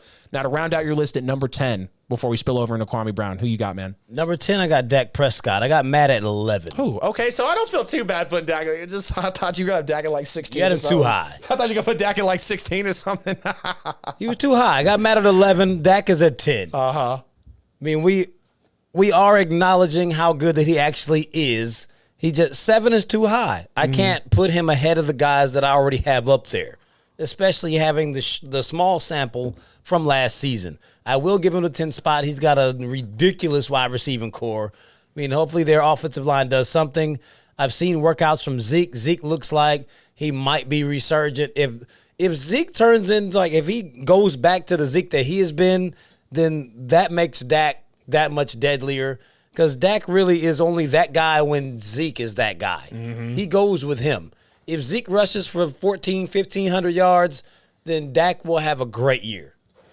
It's all contingent upon Zeke, but I feel like Zeke is going to have a good year, so Dak will too. Okay, and I got you, man. Number 10 for me is going to be Kyler Murray. Love the kid. Y'all have heard all that we said about him up here. He can make plenty of throws. He runs to attack. I think he's the second best rushing quarterback in this league behind Lamar Jackson. Truly tries to break down that defense, and he's extremely agile, got a great arm, sees the field well, and if he could get, that's what I said, a lot of people are judging him off that little shoulder, injury that he had last year, and the fact that he's got easily the weakest coach in the NFC West. They're trying to get some talent around him. I know they brought in Zaven Collins, obviously AJ Green and, JJ Watt as well, which makes me wonder, like I was saying on an earlier episode, is this really something you want to build around with Kyler Murray? Again, kind of like Justin Herbert, no matter what happens with this team, Kyler Murray is going to be able to ball out. I think he's going to excel this year, and he's going to be my number 10 quarterback going into this NFL season. All right, Fees, we are at the end of the show. Okay, shit. We got about 7 minutes left, maybe about 6 and some change. So, man, let's hit Kwame real quick. All right, man. Go for it. Kwame went on an hour and 15-minute long rant on YouTube addressing the cast of All the Smoke. For y'all, those of y'all who don't know or you haven't watched that, that's a show that comes on with Matt Barnes, Gilbert Arenas, and Steven Jackson. So, I mean, they came on. They've been slandering his name, calling him a bust, just saying all kind of crazy things about him. And a couple of them have actually played on the team with him. But most notably now, he's claiming that he cannot be labeled a bust after 12 to 13 years in the league. Is Kwame, in fact, not a bust? He is a bust, man. I mean, he's a bust who just played 13 years instead of 5. I mean, let's not overthink it. 6.6 points per game, averaged 22 minutes a game. Yeah, he shot 50% just about from the field, but he also had 5.5 rebounds and 1 assist per game overall in his NBA career. Now, the one thing that I will side with him and defend him on, he was the first player overall taken out of high school ever in 2001 by the Washington Wizards, and he did go to play with Michael Jordan, which, let's be real, Michael Jordan was an asshole when he played basketball. He was a tough guy. He wanted it his way. Let's make it happen. Let's make it choppy. Let's snap on. I mean, the dude got into a fist fight with Steve Kerr at one point. So to bring a 17-year-old in there and to continually have that pressure, knowing even if this is MJ with the 2001, 2002 Wizards, like, come on, guys, he's still there. You know, he still had the mantra. He was still putting up like 22 a game in his last year in the NBA. So, I mean, unfortunately, though, at the end of the day, as much as I do defend him that much, there's no denying he was a bust. He still was the first ever, and there was a lot of pressure there, but we can't look at the numbers in the tenure and seeing how he truly impacted the game and say, no, he's not a bust. He's just a bust that played 13 years instead of 5. Well, let's not overthink it, guys. It's that simple. I mean, by definition, a bust is a player who is drafted high or highly touted that does not meet expectations, most often noted are injury or inability to perform at a professional level. A player is also regarded as a larger bust if more successful players are drafted after them. Now, this is just by definition. That boy went to Webster's on us. For all the pundits, yes, I had to go ahead and give you the actual definition. So for all the pundits who say that we cannot say that he's a bust because we did not play, saying that you're a bust means that we're actually acknowledging how good you were coming into the draft to go to the league. Exactly. You can't be a bust if you weren't amazing coming in. So it's a gift and a curse, or a praise and a dig at the same time. But look at the 2001 draft. Kwame Brown was drafted first.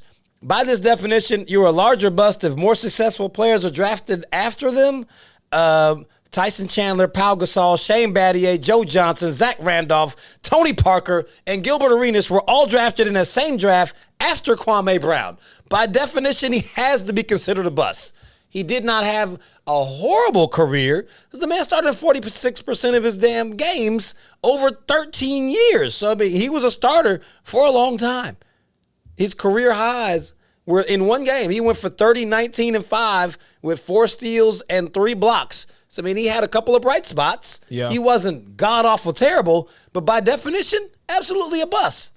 And for any of you idiots who think that we can't call someone a bust because we didn't play in the NBA, by definition, it's just not meeting up to the expectations. It has nothing to do with our resumes. Facts. Ridiculous. Yeah. All your armchair folks sitting out there like, yeah, all you podcasters are like, you don't know anything. And here's another thing, too, which when he wanted to even take it further and say, oh, Stephen A. can't talk about me. You never played the game. All these guys can't talk about me. And Stephen A. answered it perfectly on the KJZ radio show for ESPN when he came on there and said, Kwame Brown's complaining because we don't know potentially how he broke his hand and how he went through all this in his life. But at the end of the day, like you said, Fees, if we're calling you a bust, it's because we're acknowledging how good you were, how highly touted you were coming into the league. All we have to look at is numbers. All we have to look at is what the product that you put out on the court for us. Of course, we're not going to know about your family, dude. Of course, we're not going to know about your bank account besides what you're getting paid. Of course, we're not going to know what's going on mentally with you. But if you're coming out and you're not performing, when you signed on a dotted line, when you took that pen and inked your name on that paper, you signed up for all the media criticism and all the controversy that came around it. And the fact that you want to sit here and say, it's not right, these guys can't rightfully talk about me. Come on, Kwame. You know we already have a crybaby in the NBA, right? His name is Kevin Durant. We don't need another one coming from a guy who's been 20 years removed from the number 1 overall pick. All respect to you, brother. You made it to the NBA. You're obviously doing better than Fees and I sitting here right now. But let's not sit here and act like that you're this victim who is under all this scrutiny and you're the only one getting talked about. No, you're just the only one that wants to come out and say it now. And I think you're doing it because you know the power that the media has. Not because we're not being these men and, oh, these grown-ass men want to talk about another grown-ass man. Come on, dude. For real. Man. You're stating the obvious. This is a Kevin Durant 2.0 situation, man. It seriously is. But he did drop some gems, though. Like, before we get out. I know you did hear that entire interview through. I mean, he was talking about Gilbert Arenas like, man, like you had to pay, open your wallet for these women, but I got my mama's recipe. Like, man, I was dying on that, man. I mean, he called Matt Barnes Becky with the good hair who needs counseling. Becky with the good hair. I get on here and you just talking about me again. He's like, I don't know why this dude is so angry. Then he said all the smoke should be called some of the smoke. Oh, God. He's like, man, like y'all got my number, hit my line. Like you ain't never invited me on the show, but you want to talk about me. Right. I mean, like he gave a lot of personal info. He went a lot deeper than what I actually cared for, but I ain't mad at him. He came out, he spoke his piece. But man, hey, we appreciate y'all for tuning in each and every Wednesday night. We love it. That concludes another episode of Petty Sportz. Famous feeds, Instagram, Facebook, Twitter, TikTok, Cash App, all of that. Holla at them, boy.